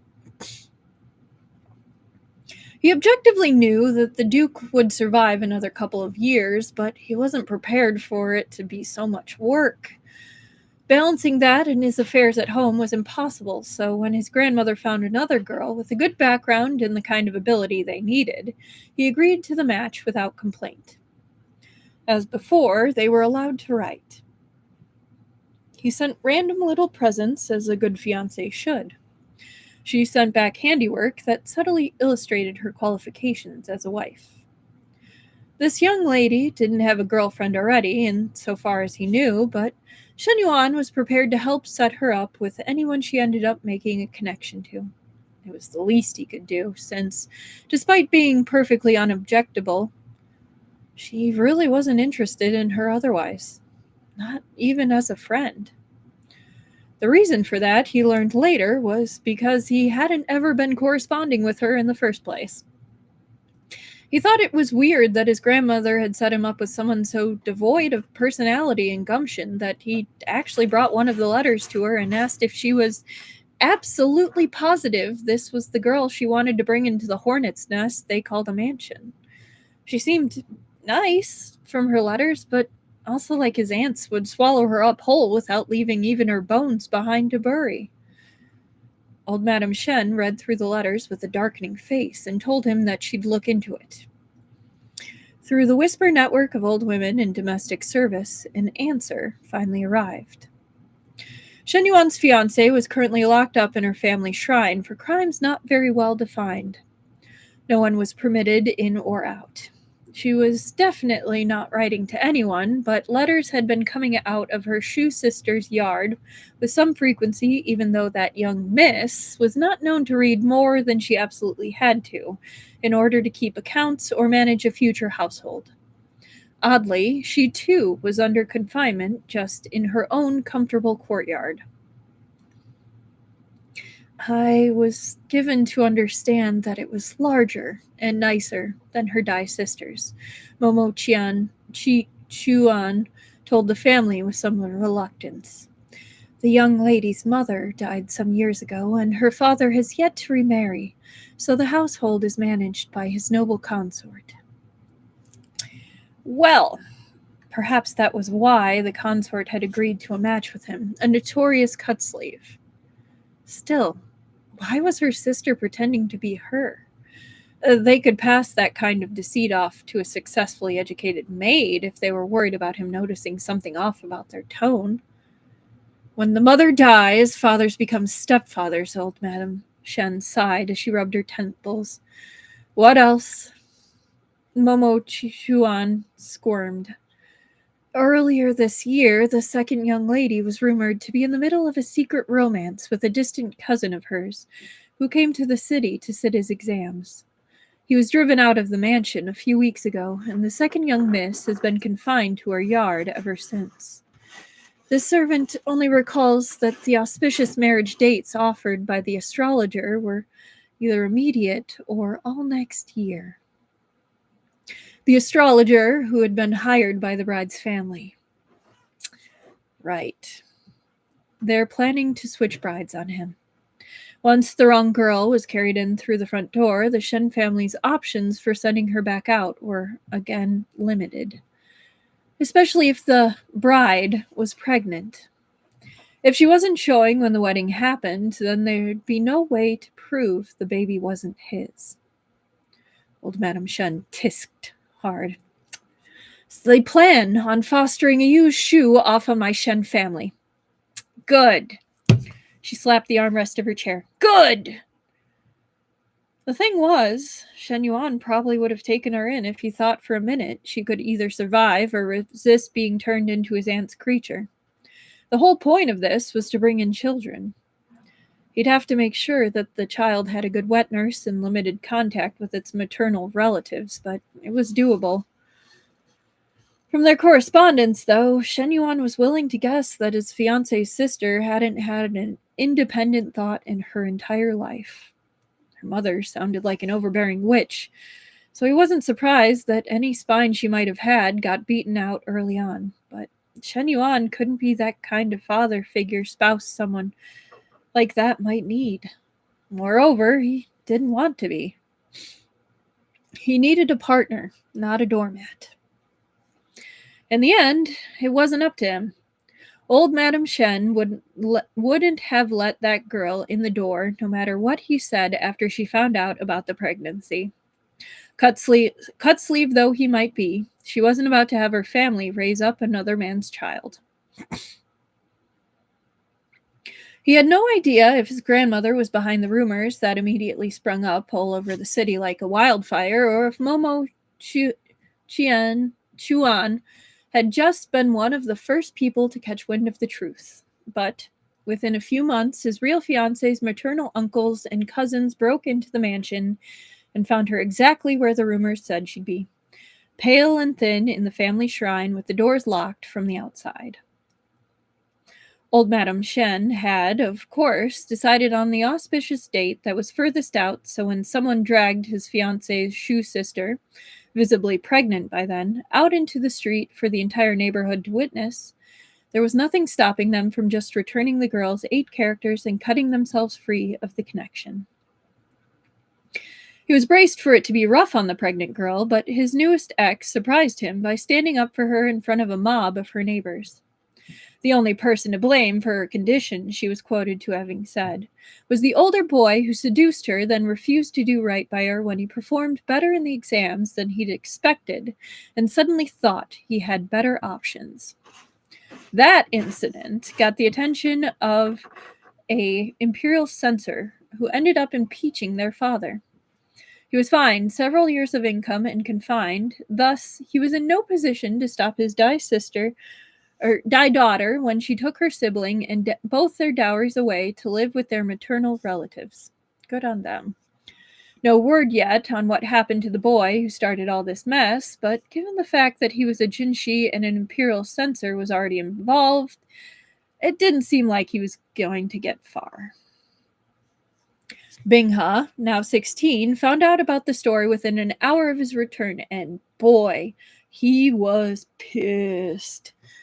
He was so mad that he started spontaneously cleaning Shen Yuan's study, muttering dire things about how the books were arranged and who was responsible for letting this dust accumulate. It's better than if they succeeded in switching the brides, Binghe, Shen Yuan observed from his desk, where he had been ordered to sit and stay and not get in the way. The girls are happy, by the way. They found a good husband for the pregnant one, and her sister is managing the house for her grandmother on the other side until one of her cousins manages to find a wife. So she's settled until she decides what she'd like to do. It's the principle of the thing, Binghe snapped, now completely without fear of Shen Yuan. How dare they try to scheme you like that? They as good as told the world they think you're either stupid or too much of a coward to catch them at it. No one thinks that now, Shen Yuan replied blandly. He was widely credited with being the one behind the rumor mill finding out about it, mostly thanks to his inability to feign surprise after the 4th or 5th time someone pulled him aside to gently break the news. I suppose it's still on Binghe to convince someone to let us hold their baby for now. Binghe turned his face away, but Shen Yuan could see his ears turn pink. I'm working on it, he said quietly. Have faith in me. I was only teasing, Shen Yuan hurried to reassure him, worried that Binghe was going to internalize that. This isn't Binghe's responsibility. No, it isn't. Binghe finally stopped cleaning and came to sit by the desk. Believe in me anyway. When don't I believe in you? Shen Yuan wanted to know. Right now, I want to believe you into washing up and having a rest. You're 3 days early. The broker didn't even show up with you. How come you've returned so quickly this time? It's not a big problem. I was homesick, so I rode back without stopping. He'll catch up or he won't. I'm where I'm supposed to be. He added the last one with a soft smile. Shen Yuan found he liked that the mansion was somewhere for Binghe to be homesick for. He, too, was often wistful for the winter these days. Life wasn't necessarily easier, but it seemed that way when Binghe was home. Unfortunately, this would be their last winter together in this fashion. Good, he said, instead of the thing swimming around inside his head. It would be a long 5 years without his friend. He didn't like to think about it. The only thing he could hope and plan to do was still be alive if, after he escaped the abyss, Binghe wanted to come home one more time. Now go use the washstand. Grandmother might call for you to visit if she hears you're back early.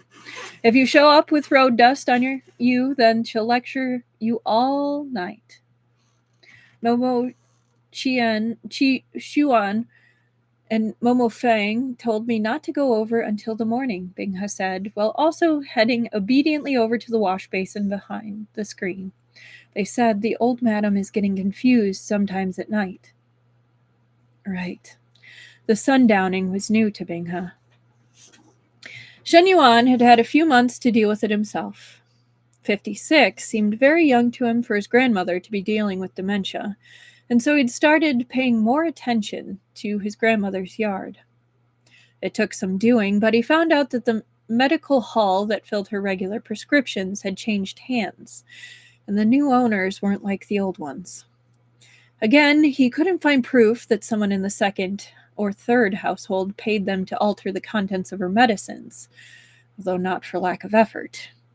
He even had someone break into their office at night to see if there was any incriminating correspondence he could use against his aunts or uncles. No luck. All he could do was cut it off, find a new apothecary for his grandmother, and hope the effects of the poison they'd been slipping her weren't permanent. There was some other excitement while Binghe was away. Shen Yuan looked down at his hands and didn't quite recognize his own voice when he added, "It's been dealt with." Duke Xian Li was a kind man, but he was also someone who shouldn't be crossed without careful planning. That medical hall was under new ownership yet again, albeit for a different reason. Binghe emerged with a damp face and a fresh shirt. I brought back some good things from Kao for the old madam. Maybe it'll help, he said, as he sat down next to Shen Yuan, practically close enough to touch. Shen Yuan had the unauthorized impulse to lean over and close the gap. When was the last time he'd been hugged? He couldn't recall it, but Binghe was still an employee, and asking if he'd let Shen Yuan put his head on his shoulder would be crossing a line. "I'm sure she'll like whatever you give her," he said instead. "She's been asking me for weeks. When is Binghe coming home?" And then, when I tell her, she says, "Well, then why don't you go get him if they're going to take so long?" "If Shizzy came to pick me up, then I'd never go back," Binghe said. "The only reason I went back last time is I had to do research in the libraries in Kangqiang." That was news to Shen Yuan. What research? Did you find what you were looking for?" "No," Binghe said glumly. He glanced in Shen Yuan's direction. "Shizzy, why do you keep looking at me? Unless you miss this servant too, after having been gone so long." "Can't I look?" Shen Yuan asked. "Naturally you're allowed to," Binghe chuckled. His gaze dipped. "Does Shizzy find me pleasing to the eyes?" They were interrupted then by a tap at the door. Of course they were. Steward Mo stepped in, looking apologetic. "Shizzy, the old madam heard that Luo Binghe has returned to the mansion. She wants him to come greet her." "See?" Shen Yuan asked, poking Binghe in the side. "What did I tell you?" "Let me get the gifts out of my bag," Binghe said to Steward Mo. "I'll head right over."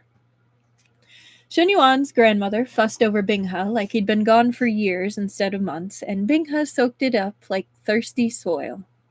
He presented all the gifts he'd brought, special medicines he received as payment for running errands on the Healer's Peak, all formulated for the general health and longevity of an older woman. The carved tooth of a fierce beast he'd defeated and turned into a belt ornament, and a fur mantle made from the same monster. In the way of an old woman, she paid him back practically double by bestowing 2 new guans and orders for a new wardrobe when she found the clothes he'd arrived in to be distinctly inferior. Yuan, stay back a moment," she said as they attempted to leave. "Binghe can go back first." "What is it, Popo?" he asked once they were alone. "Don't send Binghe back this year," she said, uncommonly grim. "He's 17 already, and they're still sending him out to be a servant. Look at these things he's brought. This old lady isn't so blind yet that she can't recognize the pelt of a golden mountain silk bear. The inner palace couldn't ask for such a fine gift. Yet he arrives wearing the same threadbare clothes we sent him out in last year, all of it outgrown." She slapped her chair for emphasis. "If this sect is so choosy, then let him stay here where he's wanted." "If the broker brought him out, then I have to send him back." Shen Yuan's heart was lodged somewhere in the vicinity of his throat. Slowly, a translucent, glowing panel started to form in the corner of his eye, and he could tell this was something he couldn't change. So, should Binghe want to come back after he's returned to Kangqian Mountain sect this last time, then grandson will go pick him up and bring him back for good. The Immortal Alliance conference was scheduled to start soon after Binghe returned to Qingjing, so likely he'd never get the chance, but maybe it wouldn't hurt for Binghe to know that there was a place waiting for him. By the time he came back, he'd be a fully qualified demon lord, and there'd be no more talk of concubines. Only Binghe was waiting outside when Shen Yuan left to go back to his own yard. His wide eyes told Shen Yuan he'd heard every word. "Did you mean it?" he asked. He seemed smaller all of a sudden, despite being the tallest one between them. Maybe it was the blue moonlight, but he looked like he was 14 again and staring up at Shen Yuan after he'd just been rescued. "You'll come get me?" Shen Yuan's entire face caught fire, but he forced himself to nod. "If Binghe wants to come back and stay, then next time I'll come to bring you down the mountain." "Then I'll be patient a little longer." There was something new in Binghe's eyes when he lifted his gaze to meet Shen Yuan's again. "Shizi will have no reason to regret it." "How could I?" Shen Yuan asked. "Let's go back now. It's late, and there's never time to sleep in these days." Given that he was 17, an accomplished cultivator and the apple of old Madame Shen's eye, Shen Yuan attempted to give Binghe his own yard, and after that failed, his own room in their current yard. "Then someone else would sleep in here," Binghe said, positioning the private chest he'd accepted as a compromise when it was out of the way, where it would be out of the way, and yet still acceptable. "I don't want anyone else sleeping in here." "No one stays here except me when you're away, Binghe," Shen Yuan told him. "Congratulations, you've scared the staff so thoroughly that even the youngsters who haven't met you yet don't dare to cross you. When you are gone, my chaperone sleeps in front of the door." "Good," Binghe said, and started happily unloading a surprising amount of stuff from his sleeves. Among his things was a cultivation manual. They hadn't discussed it in years, but Shen Yuan was curious. "Did Binghe ever manage to read it?" he asked. "Not the original," Binghe replied absently. "I finally took it to the library masters, and they said it was from a bad printing. Shizun about breathed fire when he found out. I was the first one to get a manual from that run, so they didn't realize until I said something. Later, Shizun went into the storehouse and exploded the entire stack. They said that the Anding Peak Lord is still crying after Shizun got done with him. I was awarded a new manual by the sect leader, but there wasn't anything in it that Shizi hadn't already shown me. They did give me some elixirs to get my cultivation back on track, though, so that was good, although I wouldn't have considered myself behind at all." "Really?" Shen Yuan frowned. "I would have imagined that the manuals were more detailed than that." "Shizi, you aren't exactly a good benchmark for what's normal progress," Binghe pointed out with a chuckle. "Other people find it difficult to cultivate off of a mountain, but Shizi is in early core formation despite every moral distraction and interference." "How is that odd?" Shen Yuan asked in confusion. "I'm diligent." "Very diligent," Binghe agreed. "The servant will go get warming pans for tonight. It smells like the temperature is going to drop." Speaking of temperature dropping, I'm going to turn back on my heating pad because this basement's really cold. Whew. Hang on.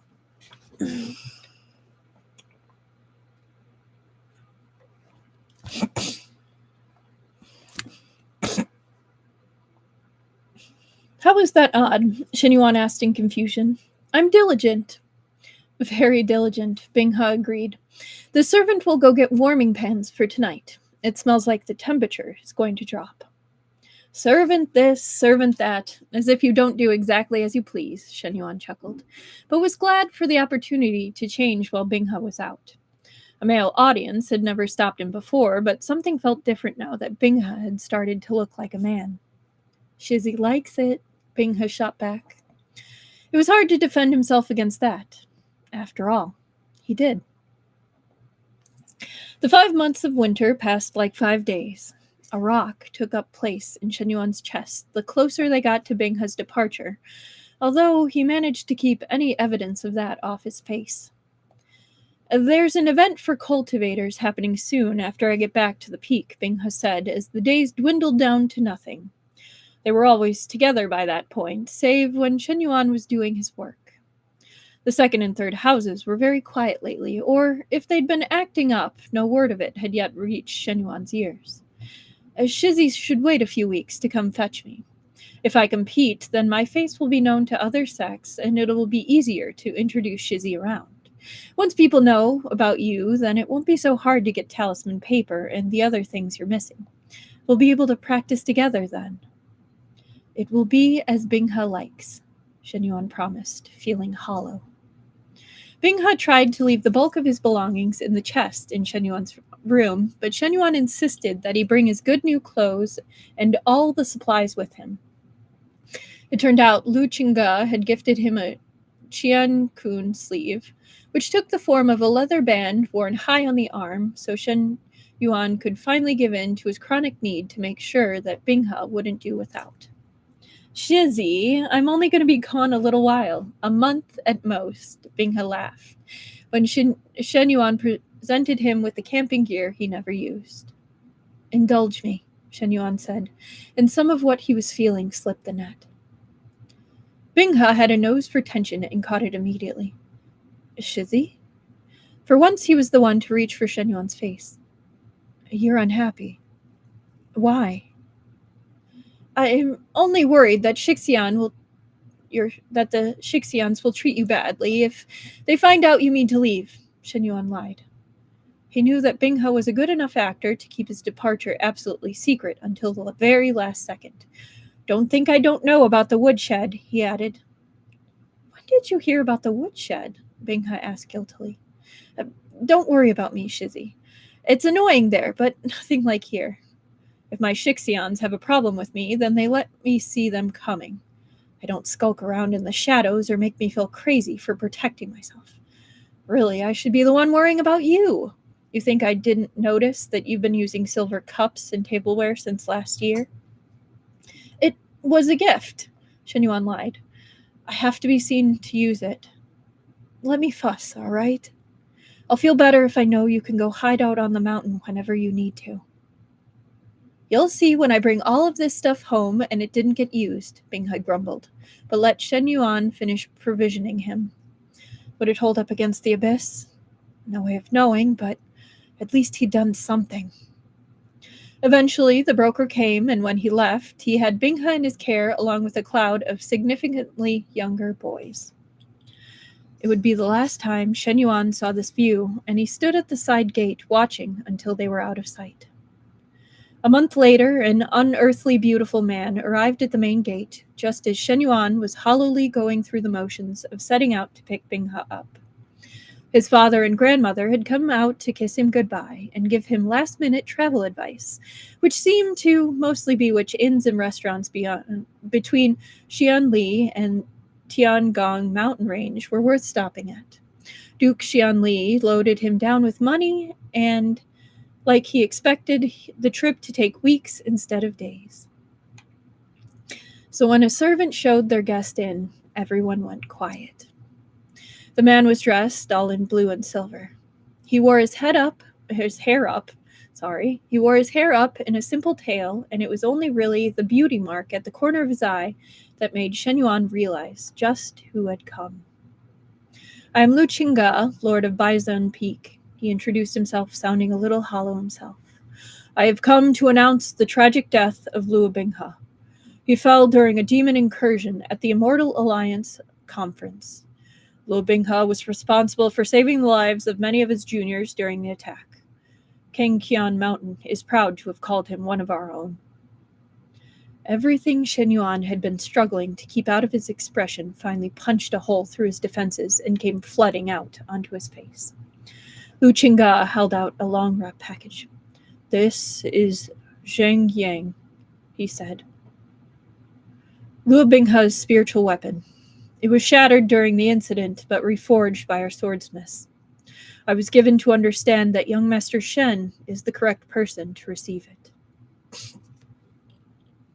The hands that reached out to take Zhang Yang from Luo Binghe seemed to belong to someone else. A loud buzzing filled Shen Yuan's ears as he hugged the weapon to his chest and knew that this was it. The 5 years had begun. Binghe would survive. He would come back eventually. Maybe it'd be longer than 5 years. His hands began to shake and turned icy cold. There was the whole Huanhua palace arc to get through, too. Nausea surged in the back of his throat. Strangest of all, somehow it hadn't ever really occurred to Shen Yuan that, even if Binghe returned to Xianli, he'd never be the same again. The abyss changed him in the book. It blackened him and finally killed the kind-hearted, earnest boy he'd been before. The Binghe who fussed over dust on his books and got really into powdered incense would be gone. Might already be gone. He's breathing, someone said, barely audible over the static in his head. Get him inside! Lay him down!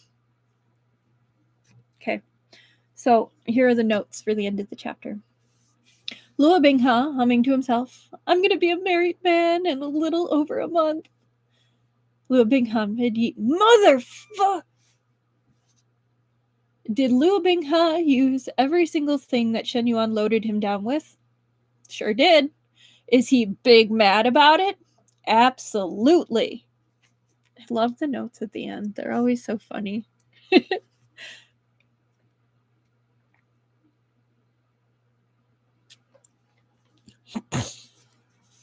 Chapter 5. Luo Binghe didn't leave. Shen Yuan was fine, of course. He was always fine. That didn't really stop the Peak Lord from checking his pulse and sometimes doing weird stuff with cheese sharing. At least on one occasion, Shen Yuan heard him start a fight in the gardens well after dark. Then he just let himself into Shen Yuan's room, looked him over, and left without saying anything. Everyone gave him a few days of quiet, and Shen Yuan took it. After all, if he didn't mourn the loss of Binghe's youth, then who would? Even so, he couldn't stay in his bed forever. He had a family to look after, and how would he explain it to Binghe later if something happened to his grandmother because he couldn't get it together in time? Shizzy, Steward Mo tried to persuade him. You don't have to. Shen Yuan sat resolutely at his desk. Bring me my correspondence, he directed, and started in on his backlog. Work actually did help. If he was thinking about that, then he wasn't thinking about the yawning chasm of grief that had taken up residency in his chest. And maybe he wasn't meant for romance if losing a friend did this to him. I'm sorry, Duke Xianli said on one of his now more frequent visits. I had hoped not to pass this on to you. I'm all right, Shen Yuan insisted, but his father just nodded. You and me, we're always all right, he agreed. That's not the same as being happy. Father is here for you, son.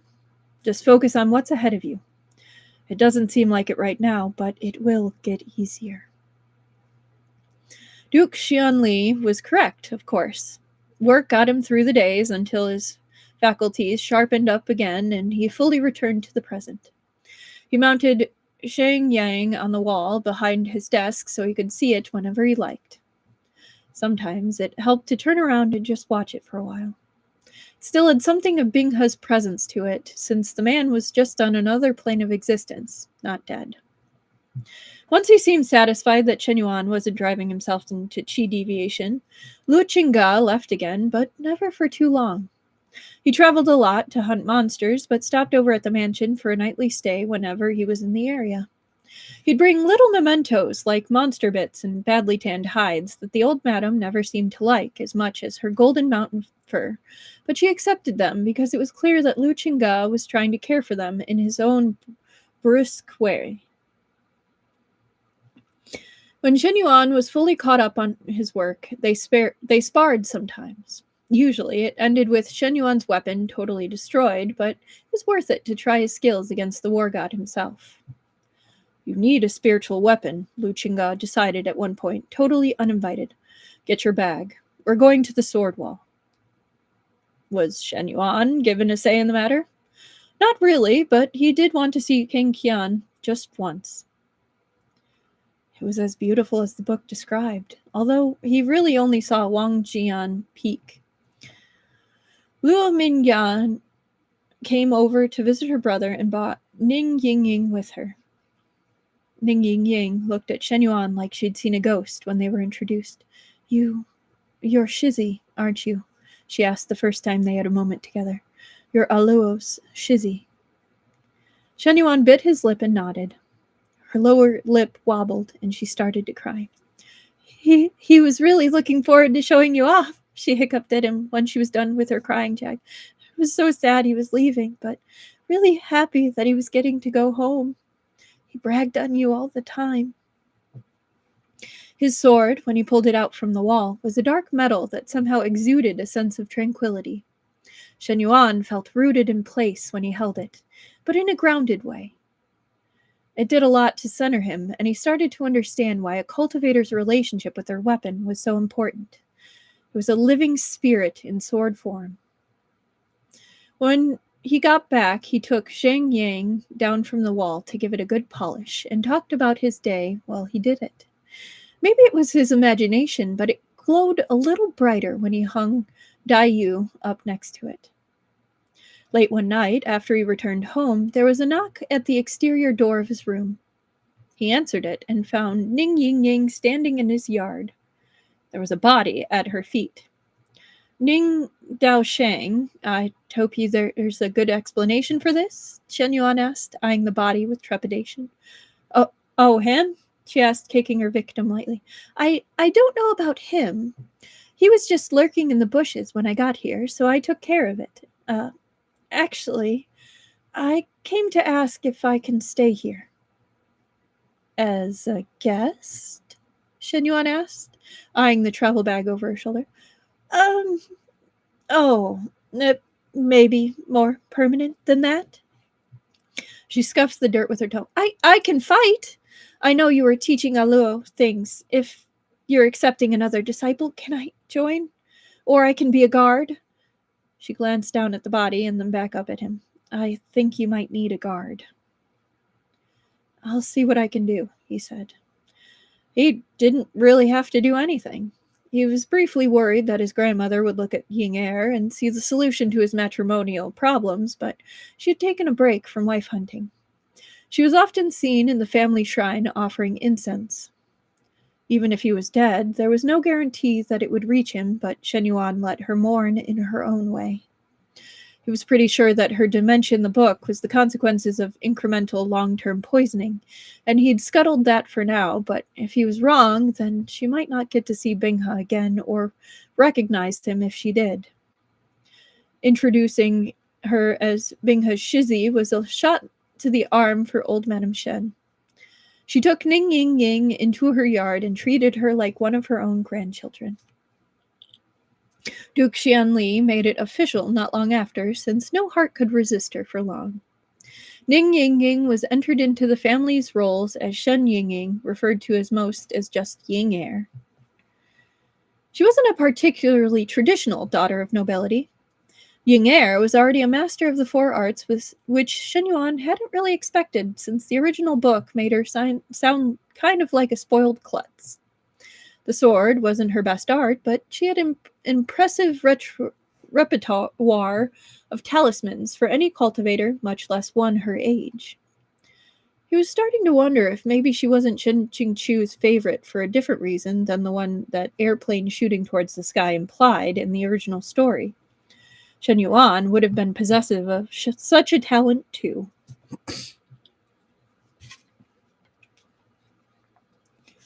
With the addition of a new family member to the house, it seemed to be a sign that it was time to start bride hunting again.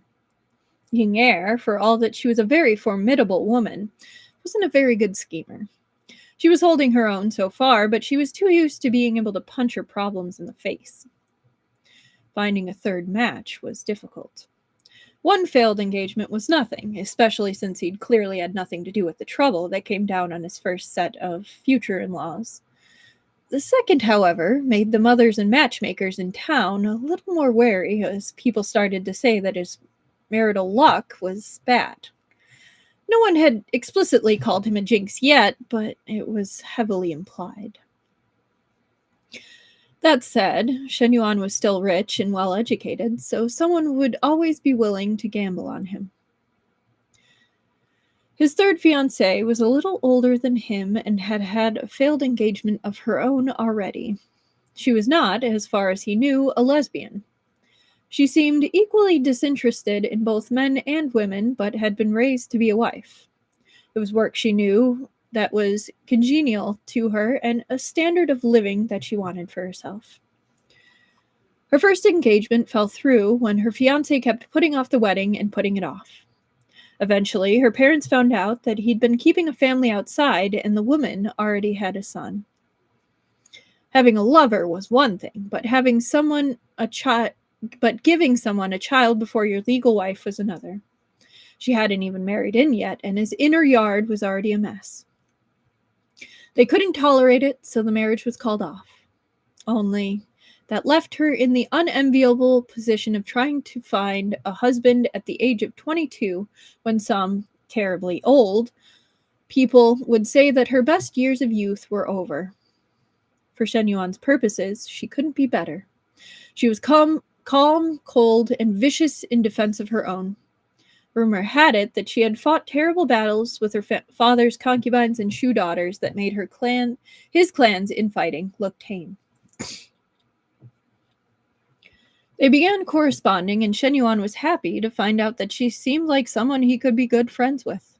She had heard about him, of course, and obliquely verified that he would be willing to do his conjugal duties as required, despite personal preference. The nature of their engagement was, to be clear, not yet formalized. So when a eunuch appeared at her family's front door to announce that the emperor had conferred her a marriage with one of his sons, they didn't really have any grounds for refusal. People had told Shen Yuan before that his latest fiancée was uncommonly beautiful, and certainly her portrait was attractive, but he'd kind of been assuming that they were exaggerating. People always said that about his potential matches, whether it was actually true or not. It wasn't like her ex would have been the first person in the world to score out of his league and not appreciate it, but he hadn't been prepared for just how badly the guy had cheated himself. Shen Yuan's third almost fiancée, as he discovered later when he finally saw her in public, out on a final errand with her mother before she went to the palace, had pale and luminous skin like mutton-fat jade, deep golden eyes that could arrest you on the spot, and long silken hair that drifted in her wake like wings. You could see why the emperor paid attention when she suddenly turned up single. Binghe's hair is better, he thought apropos of nothing. He has a better complexion, too. He didn't have much attention to spare for matrimony in the next year. Shen Yuan had a vague recollection of an offhanded statement that Airplane had worked into the story about how the Duke Xianli originally died. He got wrongfully imprisoned by a political rival and developed pneumonia while in prison. He recovered after his name was cleared and got released, but his health was never quite the same again. Later, a seasonal virus finished him off and kicked off the mess that eventually consumed the first house in Shen Mansion. That was all he had to go on, though, because the foundation that Airplane shooting through the sky established for the whole arc was so flimsy. Fortunately, Duke Xianli didn't have many rivals who were capable of such things, so it wasn't too hard to winnow down the likely culprits.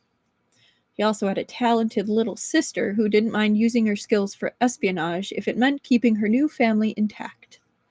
Between the two of them, they found evidence of the plot, and Shen Yuan let it get just far enough that the culprits had no chance of denying their involvement when he then presented his findings to the detection branch of the Imperial Censorate with a sincere plea for them to punish the people attempting to frame up his noble parent.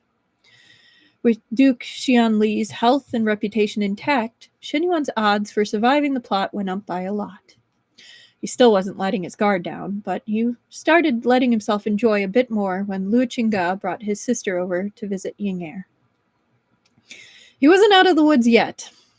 He himself was starting to draw imperial attention, the older he got without successfully producing children in order to prove that his bloodline was not failing.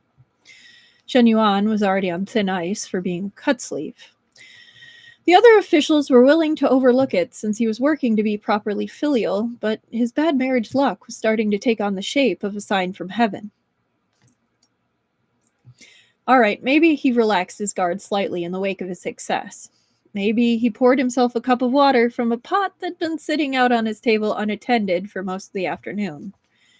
Maybe he'd been thinking about taking Dayu out for a spin to get some air. Maybe he didn't feel himself even hit the floor. Shen Yuan floated in semi-coherent dreams for a long while until he found himself drawn into a soft-edged place that was kind of like an entire bedroom made of clouds. He landed softly in a bank of them and just dozed like that for a second until someone joined him there in the space between heartbeats. "Shizzy," a familiar voice said in his ear. "I'm on my way, okay? Wait for me. Don't let anyone take my spot." He blinked, groggy. "Binghe?" "Sorry I couldn't be there when you came to get me," the voice continued. "I'll make it up to you as soon as I get back, all right? I've been thinking about you every day since I left. Have you been thinking about me?" Oh, it was a dream. That made sense. Every day. Shen Yuan's voice came out as a sigh, as he started to remember what he'd been doing before he passed out. "Binghe, I think I did something careless." "What?" Binghe's voice became alarmed. "Shizzy, what do you mean?" Shen Yuan turned in the direction of the voice. He couldn't see very well, but he bumped into a firm chest. If this was a dream, then fuck it. He needed a cuddle. It was between him and his psyche, who he got it from. "I'm sorry," he mumbled, burrowing in for good measure. "I tried to be careful." "Shizzy, wait for me!" Binghe's voice was fading even as he said it. "I'm on my way!" He went back to drifting in Binghe's absence. It was hot where he was, or maybe he was hot. Sometimes he heard snatches of voices, but they never spoke clearly enough for him to hear. Sometimes they were talking, other times he heard maybe shouting. Then, unexpectedly, he woke up and someone was kissing him. Shen Yuan cracked an eye long enough to get a glimpse of fluffy black hair and moon-pale skin. Ah, he thought, another dream. So he kissed back. Then his mouth started to taste really bad, and he realized the person kissing him was also massaging his throat to get him to swallow. Fuck. It was someone trying to give him mouth-to-mouth medicine. It couldn't be poison if they were administering it like this, so he swallowed just so they'd stop. His nurse pulled away with a wounded little sound, but they didn't go far, and when Shen Yuan managed to pry his dry, gummy eyes open, he had to wonder if he hadn't been correct the first time, because Luo Binghe was in bed with him, straddling his waist and making Shen Yuan come to a startling number of realizations about himself in not a lot of time. It worked. Binghe sagged against him so their foreheads met. Thank fuck. I didn't know what I'd do if it didn't. He cupped the back of Yuan's head, and this time it really was a kiss, tongue and everything. Shen Yuan didn't know entirely what was going on, but he'd suddenly been allowed into a world where he got to kiss Luo Binghe, and he wasn't really ready to give that up, just yet. So he kissed back every bit as hungrily, maybe not the same level of energy. His limbs were kind of noodly and weak. Actually, he felt generally gross and not really a great candidate for making out with, but Binghe's coat crunched when Shen Yuan held onto his shoulder, so maybe he wasn't in a position to point fingers. Shizzy, Binghe panted between kisses.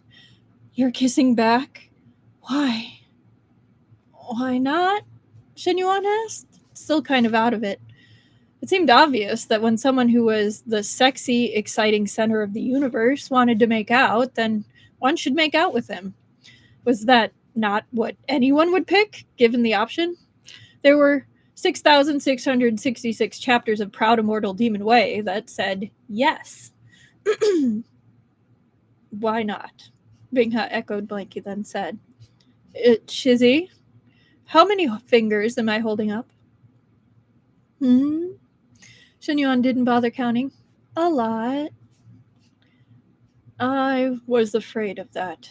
Binghe sighed and started to pull away. No. Shizzy, you have to let go of my coat. I'm getting dried ichor all over your quilt. No, Shen Yuan said, proud of his argument. You just got back. I'm not going anywhere, Binghe promised, trying to work at Shen Yuan's grip. I'm just going to borrow some fresh clothes before the people outside manage to get in here. Oh, like boyfriend shirt? Shen Yuan wanted to see Binghe do boyfriend shirt. I don't know what that is, Shizzy, but I'll ask you again when you're clear-headed and we can try it then. Binghe pressed a very cautious little kiss to Shen Yuan's knuckles. Please let go. I would like to change.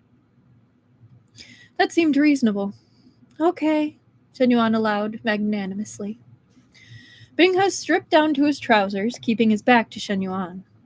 That was a pretty good view all on its own, though. Binghe had finally filled out all the way. His shoulders were broad and strong above a narrow little waist. Shen Yuan couldn't really make a judgment call on his ass yet, but was confident that it was protagonist grade under those loose pants. What he could do without was the large claw backs across Binghe's back that were only just scabbed over.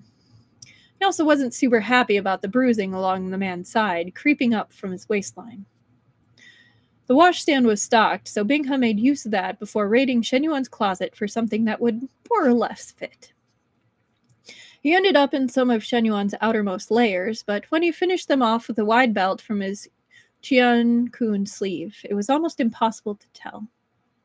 It wasn't boyfriend shirt, but Shen Yuan still liked it. I'm glad to hear that, Binghe said in an odd tone. Do you still find me pleasing to the eye? Of course, you're the most beautiful person around, Shen Yuan replied, getting a little cranky as he rubbed his aching eyes. Stop acting like you don't know that already. Oh no, I could get used to this, Binghe commented to no one in particular. All right, Shizzy, let me dust off your quilt, then I'll wipe your face so it stops bothering you. I think you might need more blood. Blood? What blood? Was all Shen Yuan managed to say as Binghe began to carefully clean him with fresh water from the pitcher. The water basin water was cloudy blackish red. Now that Binghe was clean, though, Shen Yuan noticed something. He touched the demonic huadian between Binghe's brows. Binghe flinched and caught his hand. I forgot about that, he grumbled, and it vanished. His eyes went back to the normal black, too. It was only then that Shen Yuan realized Binghe's eyes had turned red. Yes, I'm not exactly different, Shizzy, but there was more to my background than either of us ever guessed. I'm sorry I hid it from you. I thought you'd reject me if you found out. His gaze dipped. I was worried about the wrong person, as it turned out. Where did it go? Shen Yuan was starting to fire on a few more cylinders than he had previously. He could now remember things like the fact that Binghe was out of the abyss a full 3 years early. He also did not recall that OG Luo Binghe had ever deigned to disguise his huadian, despite making full use of his minor shape-shifting abilities to do other things. It's just hidden, Binghe promised, sounding a little charmed. Shitty, you understand this means I'm a demon, don't you? So? Shen Yuan was starting to realize that his head really hurt. I feel objectively terrible, he grumbled. It was a bad poison, Bing had told him as he helped Shen Yuan sit up against the wall. Can you drink something for me? I've heard the servants say they haven't been able to get much fluid in you. Water is critical right now. A little bit. Shen Yuan's tongue felt like a swamp, so it wasn't too bad. Better yet, every little thing that crossed his mind was no longer tumbling out of his mouth. He took a few cautionary sips of the cup Binghe brought him after testing it with an odd jade ring to hydrate his mouth, then put away a few more cups when his body raged for more. Did I say anything about your butt? He asked, pained. I liked it, Binghe said with a smile tugging at his mouth. You were also upset about my injuries. I was going to find an inn to heal and clean up at, but then I heard that you'd been poisoned and the Third Lord was trying to have you declared dead, so I came straight over. Sanshu? Shen Yuan squinted. When did he grow the balls to directly challenge my father? He didn't. Duke Xianli is down too. Binghe's mouth twisted unhappily. He got a far smaller dose than you did. I overheard someone say there's a doctor here successfully detoxifying the poison, but that they weren't able to treat you. It was only Shizzy's cultivation keeping you alive, but you'd been driven into a deep coma. The old madam was so upset that she had to be sedated so that there was no one to rein the Third Lord in. There was a thud from outside, and Shen Yuan realized that when Binghe had said the people outside, he'd meant it.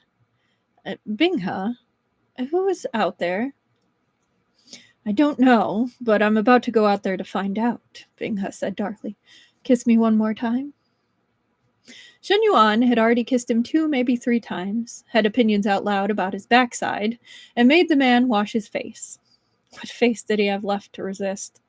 He leaned over and pressed their lips together. He wasn't as charged as the first one, but Binghe changed that when he chased after Shen Yuan's retreating lips with a snarl. Ooh, tongue made the difference, and maybe also teeth. He kind of forgot anything was happening outside until Ying Er's voice came through almost audibly, and Binghe pulled back, panting. I want to, he keened, but that needs to be taken care of. Deal with it. Shen Yuan touched their foreheads together. Then come back, okay? You were gone too long already. Binghe shut his eyes, took a deep breath, and then nodded. Then he stood up, and without moving a muscle, suddenly became someone Shen Yuan would never, ever even consider fucking with. He threw the door open to reveal Ying Er, Luo Qingge, Luo Mingyan, and Steward Mo, all arguing with some random bureaucrat. Which mannerless dog is barking out here when people are trying to rest, he snarled. Wordlessly, everyone pointed at the man in the official's cap. Ying Er's gaze searched Binghe's face, then flicked over his shoulder to meet Shen Yuan's before her lower lip finally gave into a wobble. He winked at her, and her tears eased back for the moment. I am here in response to a complaint lodged by Third Lord Shen, he said, managing to keep enviable poise in the face of Binghe's everything. The first household of Shen Mansion is in disarray and has disrespected a corpse in their grief. I have come to take emergency custody of young Master Shen's remnants until a funeral can be arranged. Binghe had said that Shen Yuan was in a deep coma, being kept alive by his servants. He could almost see the artistry behind the attempt. After all, coma patients were so delicate. It wouldn't take long before his Sanshu's lie became the truth. An authority on the matter, are you? Binghe drawled. I am head of the Regional Bureau of Coroners, the man sniffed. Kindly let me pass, and I'll forget this happened. Binghe turned to look inside. You have a visitor.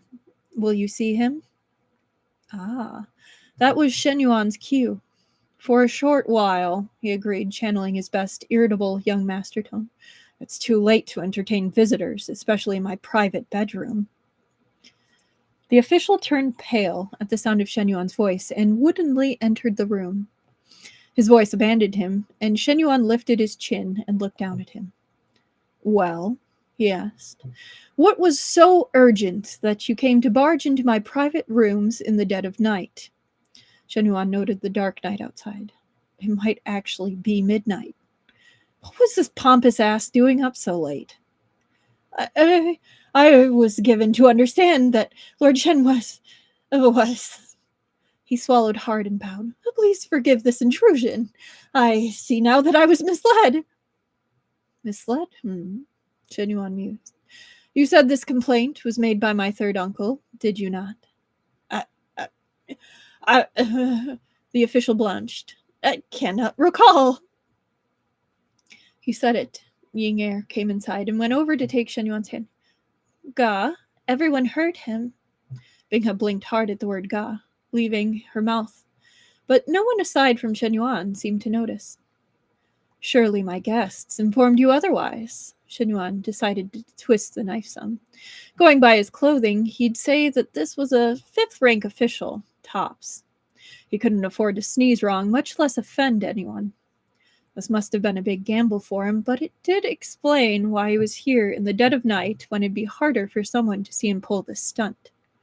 Is the word of a peak lord good enough for you? Peak lord? The official squeaked, looking around. My guest is Lu Qingga, peak lord of Baizhen Peak in Kangqian Mountain. Shen Yuan nodded in Lu Qingga's direction, and the man nodded gravely. Probably hadn't even occurred to him to state his title. The young lady is his sister, cultivator Lu Mingyan. Oh, we were not introduced, the official wheezed. You said you were in charge of the Regional Bureau of Coroners? Shen Yuan consulted his mental index. That means you're Gao Ping, official of the 4th rank? 5th, Lord Shen. He swallowed hard. Interesting. Shen Yuan beckoned to Steward Mo. Take my placard and send a runner to Lord An of the Ministry of Justice, and ask him to send someone to collect his underling who has forced his way into my home. Surely that's not necessary, the man blurted out. It was an honest mistake. What authority does a mere coroner have to confiscate the body of a family member from Duke Xianli? Shen Yuan glared at him. If you suspected that I was a murder victim, then where is the Ministry of Justice and the Bureau of Investigation? Who are you to overturn the heavens in this way? Unacceptable. Someone take him away and put him in a room until a supervisor can come and collect him and give me an account for this insult. Lu Qingga smiled, probably for the first time in their acquaintance, and frog marched the guy out. It was probably undercutting his authority as a peak lord, but if you can't do whatever you want as the war god of Baizhen, then when can you? Ying threw her arms around Binghe's neck as soon as they were alone. Luo is alive! She grabbed his cheeks and pinched them hard. 2 years? 2 years and you were alive this whole time! Shiji, I came back as soon as I could. Binghe didn't try to fight her exactly. He just sort of made vague attempts at it that never seemed to connect. Ying be gentle, Shen Yuan interceded. He's hurt. Unfortunately, that just put him in her crosshairs and she hugged him. Gah, you're all right too. I was worried, sick. Binghe gave me some medicine, he said as he patted her back. I was a little out of it at first, but I'm already feeling better. In medicine? Ying looked back and forth between them. What medicine? Mu Shishu came all the way from Qiankao to help, but he said there was nothing he could do. You got too much of it, so he went to treat father so he could keep the 2nd and 3rd house at bay until we could find another solution for you. I came across a universal antidote when finding my way home, Binghe told her. It's rare, though, so don't tell anyone. Rare. Shen Yuan suddenly realized what Binghe had meant by blood. That taste in his mouth when he woke up must have been Binghe sharing his blood parasites. They could cure just about anything. The only thing they couldn't touch was that one random poison that OG Luo Binghe encountered a couple of times called Without a Cure. Without a Cure did have a cure, but that treatment required dual cultivation, so it only showed up when Airplane needed an excuse for the protagonist to have sex with someone who practiced cultivation purity or whatever. Don't worry, I won't. She patted Binghe's cheeks and shoulders again, as though reassuring herself. Everyone is going to be so glad you're back safe, Luo. We all missed you so much. I miss you too, Shiji. He glanced at Shen Yuan. But what did you mean by father and Ge? Oh! Ying blushed pink. I invited myself over after Ge came to visit once. I just thought I was sad and he was sad too. Why not be sad with someone who understood? Anyway, I was worried about him. You made it sound like there were knives around every corner in this house. She twiddled her index fingers nervously. Popo and Adai brought me in as a daughter when I said I wasn't going to go back to Qingjing, so now I'm Shen Yingying. You can still call me Shiji if you'd like. That's... Binghe's smile looked like the breaking dawn. He hugged her tight. That is exactly what I would have wanted for you both. I'm just surprised Shizun wasn't at the front door within days to drag you home. He added the last bit in a tone of somewhat understandable confusion. Oh, he did, Ying'er replied without guile. God took care of it. Binghe looked at Shen Yuan over Ying'er's shoulder. Shizzy? Shen Yuan looked away, ears burning.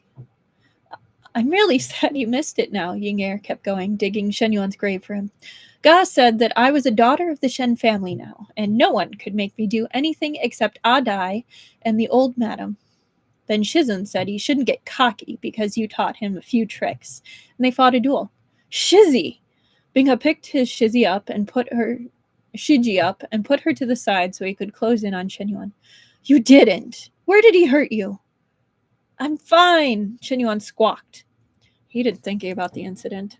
He'd never laid eyes on Shen Qingqiu before, and up until the moment when he appeared at their front door making demands, he'd been pretty neutral on the subject of Binghe's old master. Maybe it was because, on some level, he hadn't really thought of the Qingjing Peak Lord as an actual person. He was more like a force of the narrative they lived in. Why would you hate a typhoon? They wouldn't even notice you. However, meeting the man made Shen Yuan realize that he was a person. Specifically, the person who'd taken Binghe out of the lives of all the people who'd loved him.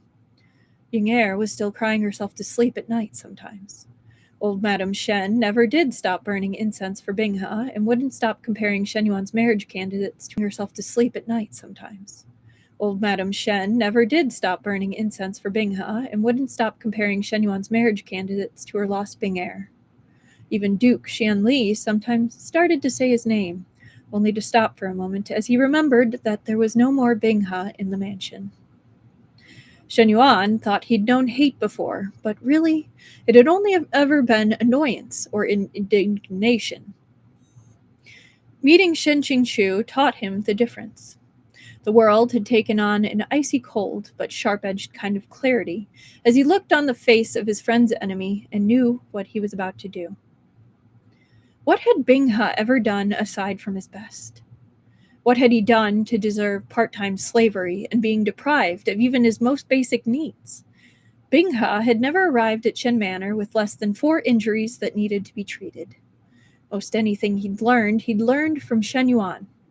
Who was Shen Qingqiu to take him in and then neglect him so? Who was he to call himself Binghe's Shizun? I said, Ga took care of it, Alu.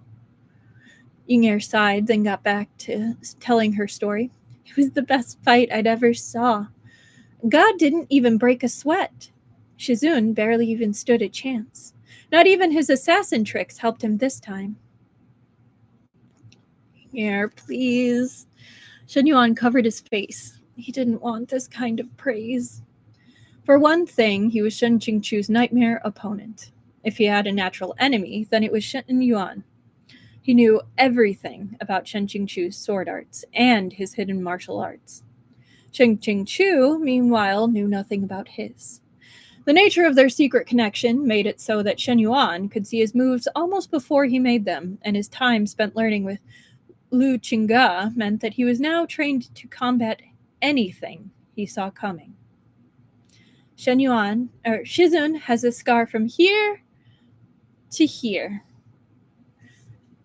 She traced a line from there to the opposite side of her forehead. Ming Yan says he's still walking with a cane from where God dislocated his knee. Then he told Shizun that he was never allowed to speak about either of us or call us his disciples ever again, or else he'd break both of Shizun's legs next time. I'm not sure what Shizun expected to happen, she added. Luo Shishu voluntarily comes here to spar all the time. We met when he took Ga to Wangjian Peak to visit the sword wall, after all. And you know what the requirements for an outsider to claim a sword from King Qian are like. Ying'er, enough. Shen Yuan said gruffly. He didn't like talking about it. The hate hadn't gone away. Not even the fight had managed to exorcise it, so Shen Yuan had elected to fold it up and put it away in a corner of his heart that he didn't have to look at. Even so, he prodded at the feeling sometimes, like one might with a loose tooth. If nothing else, it gave him a greater range of context for the rest of his life. He also never wanted to look at Shen Qingchu again for fear of what he might do. Shizzy. Binghe sat carefully on the edge of Shen Yuan's mattress. Were you holding back on me when we trained together? You were a beginner, Shen Yuan blurted out, because he totally had been. Also, how weird would it be for some random teenager with no verifiable training to suddenly have the abilities of a peak lord? Too weird! Of course he'd been hiding it. It was just that Shen Qingchu's existence made him angrier than he was cautious. It's important not to let students get too frustrated in the beginning, or they think they don't have any talent. I thought the standards for swordsmanship on Qingjing were awfully low. Binghe sighed and interlaced his fingers with Shen Yuan. I should have realized Shizzy was having unreasonable standards again. Ying'er, can you get a medicine chest? Shen Yuan suddenly recalled that Binghe was hiding some injuries under his shirt. I believe I can do better than that, Mu Qingfan said from the door, where he'd been standing and listening to them talk. I'll give you both an examination. Mu Shishu? Binghe wet his lips nervously. Fourth miss, can you give us some privacy? Mu Qingfan asked. I'll be asking the gentleman to disrobe. All right, I need to check on Popo anyway. Ying'er hugged them both one more time and then bustled off to go stand guard over old Madame Shen. Shizzy doesn't need to explain, Mu Qingfan said as soon as she was gone. Shen Shixian told us the truth. Not all of us were happy with his decision. I haven't fully explained to Shizzy. Binghe's grip on Shen Yuan's hand tightened. He just woke up. Oh? Mu Qingfan looked back and forth between them. I see. Then I will only say that it is my considered opinion that you are the same person you always have been, and that is a person I have been proud to call my martial nephew, even if you choose to step away from the sect. Shen Yuan squeezed Binghe's hand back when his jaw started to tremble a bit. Thank you, Shishu, Binghe managed. I had decided to leave the sect before the accident. I don't think I'll be changing my mind. No, I rather thought not, Mu Qingfan agreed, a bit sadly. All right, shirt off. I think young Lord Shen is fine for the moment, and I smell old blood in here. Is it you? Despite his best intentions, Shen Yuan nodded off while Binghe's wounds, at least the ones that were staying open despite his healing factor because it was infected, got treated. He woke up to the sound of early morning birds with a warm weight against his side. Binghe had laid down next to him on top of the covers, fully dressed, with his arm thrown across Shen Yuan's chest. Oh no, Shen Yuan thought. I want this. Reacting to something, maybe the change in Shen Yuan's breath, Binghe slowly blinked awake. A slow smile eased across his face. There you are, he breathed. I thought you'd relapse, but Mu Shishu said you were just resting. Why are you on top of the blankets? Shen Yuan asked. Surely you know you're allowed under. I fell asleep as soon as the excitement was over, Binghe admitted. I thought about my old bed, but... He looked at it and then back at Shen Yuan. I don't think I'll fit. Binghe grew again, Shen Yuan agreed. He brushed the hair out of his bedmate's face. You came back. This servant is sorry for missing our appointment, Binghe leaned into the touch. I came back as fast as I could. He wet his lips. Is there a young madam I should go greet? He hadn't heard. No, it's just me, Shen Yuan chuckled, then shyly added. Binghe is the only one. If that's the thing you want. Good. Binghe hugged him close and swore under his breath. My cuttings! Cuttings? Shen Yuan was saved from having to ask what cuttings when Binghe rolled out of the bed and started pulling things out of his storage sleeve. He produced 3 little saplings with the ends wrapped in damp moss and canvas that he wetted down in the now freshened wash basin before setting out in the sun on a repurposed tray to keep them off the floor. What are they?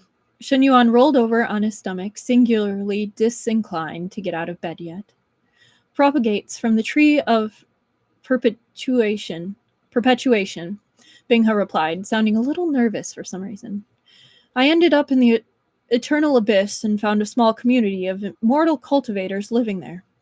They let me take some cuttings to bring out into the human realm with me. Oh? Finally, some actually interesting Xianxia stuff that wasn't just ancient misogyny and classism. What does it do?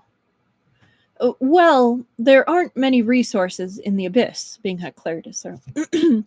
So it's dangerous if someone tries to have a baby. Instead, they use the tree. If you put the blood of 2 parents into one of the fruits, then it will grow a child inside. These ones are 2 or 3 years away from fruiting, but Shizzy... He came over and knelt by the bedside. I can give you a baby to hold. If Shizzy is willing, I want to. Blood flooded Shen Yuan's face in a hot rush, and he hid behind his sleeve. Didn't I say that Binghe was responsibility? He replied, embarrassed, but also feeling other, less noble things in response to Binghe very earnestly asking to have his child after they'd been kissing and had shared a bed. I want it to be my responsibility, Binghe insisted. Shizzy, I've wanted this for a long time, and I don't want anyone else to ever have the chance to try. You don't need to take a wife so long as you have me. None of those people wanted to be here, but I do. This is all I want. I can convince the old madam and the duke, I'm sure of it. I can suppress the 2nd and 3rd houses so they never stand up again. Please let me try. Popo has been comparing every woman she meets to you for the past 2 years, Shen Yuan pulled Binghe up onto the mattress in order to stroke his cheek. As always, Binghe leaned into it, except this time he caught Shen Yuan's hands and held them in place, like he was afraid of letting it end. She's already convinced, but are you sure? There were a lot of considerations, not the least of which was Sinmo. Shen Yuan wasn't sure that dual cultivation with a single male partner would keep that thing in check. But that was knowledge he wasn't supposed to have. On the other hand, if Binghe was his husband, then he'd have to listen when Shen Yuan aired his concerns about the sword, right?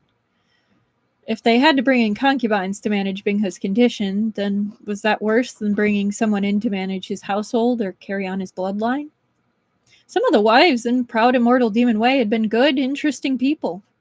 He could maybe resign himself to having an inner courtyard of powerful allies if it meant sparing Binghe any of his impending chi deviations. Binghe snorted. The steward has been calling me the young madam behind my back since I was 15, and I let them because I liked it. I am sure. Am I sure? He leaned in to kiss Shen Yuan again, and this time was every bit as good as the first. Better, even, without the blood. Does the sun rise in the morning? I would have served as your lowest concubine if that was the only way I could have you. I've been throwing myself at you since I was 16. The only thing that astounds me now is that I get to kiss you. 16 is too young, Shen Yuan muttered when they surfaced for air. Of course I want you. Why are you still calling me Shizzy if we're kissing? I'll stop when you call me husband, Binghe chuckled and caught him in another kiss. Fiend. Here are the notes. Luo Binghe, fresh out of the abyss. Going to check on Bay. Going to get a bath. Going to get clothes without monster goop on them. Shen Yuan. I might have a slight case of death. Luo Binghe. Oh, somebody's coming down with that, but it's not you. Also, Luo Binghe going into the abyss. Coming back with Xianxia fertility treatments as you do. And then there's a little bit of an epilogue, so I'm going to read that now.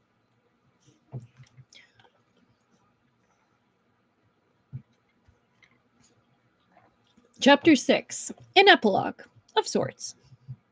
Yes, the Duke and old Madame Shen agreed to the marriage. It's not even really a question. Shen Yuan was vastly overestimating his ability to pretend to be recovered. He managed mostly functional on a good day. Having Binghe back is a miracle, and they're not letting him get away. Not, mind you, that he tries. They'd have probably agreed if Binghe showed up without anything other than himself, much less a double armload of magical baby-making tools. He has backups and contingency plans for years to come, so long as it means keeping other people out of his cultivation partner's yard. They marry him in the second Shen Yuan and Duke Xianli are recovered enough to host a wedding. No one is going to make Binghe show up on a sedan chair wearing a veil, but he insists on it. Luo Binghe has spent too long as Shen Yuan's unofficial concubine to want there to be even the slightest ambiguity about his position in Shen Manor. He's the new young madam now, get over it, and takes vicious pleasure in making his relatives call him Da Sao. When Lu Qingge low-key trying to get in good with the old madam because he developed a crush on Shen Yuan because he's pretty, fights good, and was Lu Qingge. And Lu Qingge is exactly the sort of action hero who's attracted to a grieving widow? Maybe. Did it work? No, it did not. Was old Madame Shen about to accept this no-manners Binghe knockoff? Not a chance in hell. Luo Qingge is currently pretending none of it happened in the wake of Binghe's return from the dead. Do the second and third house survive long after Binghe gets married in? Not really. Our boy is a lot saner than Binghe or Bingmei, but he is still the type who keeps extensive lists of the offensive made against him and his. He recreates every scheme he ever caught Shen Yuan's parental relatives at, and makes them suffer it. The kids do survive and get taken in by the concubines of the second and third houses, who have spent the entire story minding their own business and teaching the cousins the value of doing the same. Then he goes after the corrupt official who poisoned Shen Yuan in retaliation for upsetting his scheme to have Duke Xianli imprisoned. This may seem extreme, but those trees are going to be ready in 2 to 3 years, and Luo Binghe insists and intends to make sure no one will dare touch them once they focus on starting their family. That's not a lot of time to put the fear of God in Luo Binghe into an empire, but he manages. It takes Shen Yuan a couple of years to realize that, 1, Shen Mansion has replaced Huanhua Palace as Luo Binghe's initial power base, and 2, that the logical conclusion of this is that eventually the emperor feels threatened by one of his court officials having 2 powerful young rogue cultivators at his command and attempts to suppress Duke Xianli. Specifically, he realizes it when his father is being crowned the new emperor and Binghe is standing off to the side looking like a smug little shit who just managed to get his family all the power and protection of imperial authority at the cost of comparatively little responsibility for him personally. Shen Yuan's first ex eventually asks for a cutting from one of the trees. Binghe graciously allows it because of all of Shen Yuan's exes. He likes her the best. She'd still better watch her step, but he's reluctantly admitted that she's pretty okay. Old Madame Shen becomes Dowager Empress Shen, which does absolutely nothing to impact how often Binghe goes over there to spoil and be spoiled by his grandmother-in-law. The filial duties of a daughter-in-law are super compatible with Luo Binghe's caretaking style. At least a third of the miraculous pills and longevity treatments that came through his hands wind up being gifted to the Dowager Empress. Shen Yuan. Sometimes I feel like Popo is aging backwards. Luo Binghe. So weird. The primary antagonist stops being Shen Qingshu at some point and starts being the Huanhua Palace Master who, now that Su Zixian's son is firmly entrenched elsewhere, becomes a problem. His schemes include trying to oppress Emperor Xianli by attempting to force a marriage to the little palace mistress on Shen Yuan. So any hope he ever had of luring Luo Binghe to Huanhua Palace is snuffed out thanks to the fact that he didn't really bother to try learning about his query.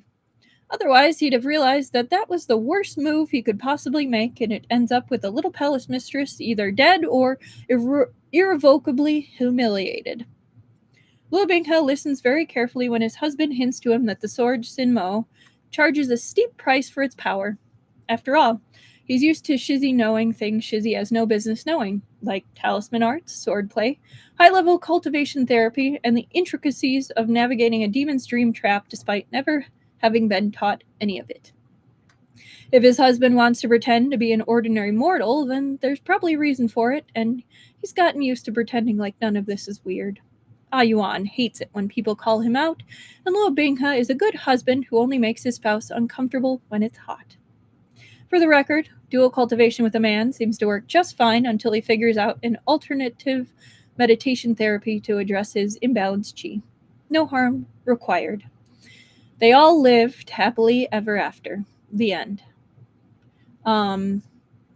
So there is one more chapter, but it's more of a glossary of terms, so I'm not really gonna read that. The link for this whole thing is going to be posted, like the story link, which you should totally go visit, and you can read it again or leave a kudos or a comment and tell the author how amazing their story is. But it just kind of has some of the terms. So I'm not going to read that, but that's the end. I hope you enjoyed this absolutely wonderful story. Just reiterating, it's Tongfang by the Fields Whale Miscellea, and I am again saying thank you for letting me read it, and I hope you enjoyed. I know this is a little different of a format than I usually do. I did miss getting to comment back and forth with all the lovely people that come in usually to these streams, but I wanted to do it where it had less side comments from me so that people got to enjoy this fic to the fullest. I know people probably noticed I wasn't as chatty about it, but I wanted the author's work to shine through as it does on its own. So I hope you enjoyed, and since I'm posting this on Thanksgiving, to everyone celebrating, happy Thanksgiving. I hope it's a wonderful day spent with family and that you have things that you are thankful for. I know I'm thankful for all of you that listen in and come join and leave a comment or just say hello. I'm really happy doing this, and it's so cool to me how many people are happy watching. So happy Thanksgiving. Have a wonderful day. Stay warm. Goodbye.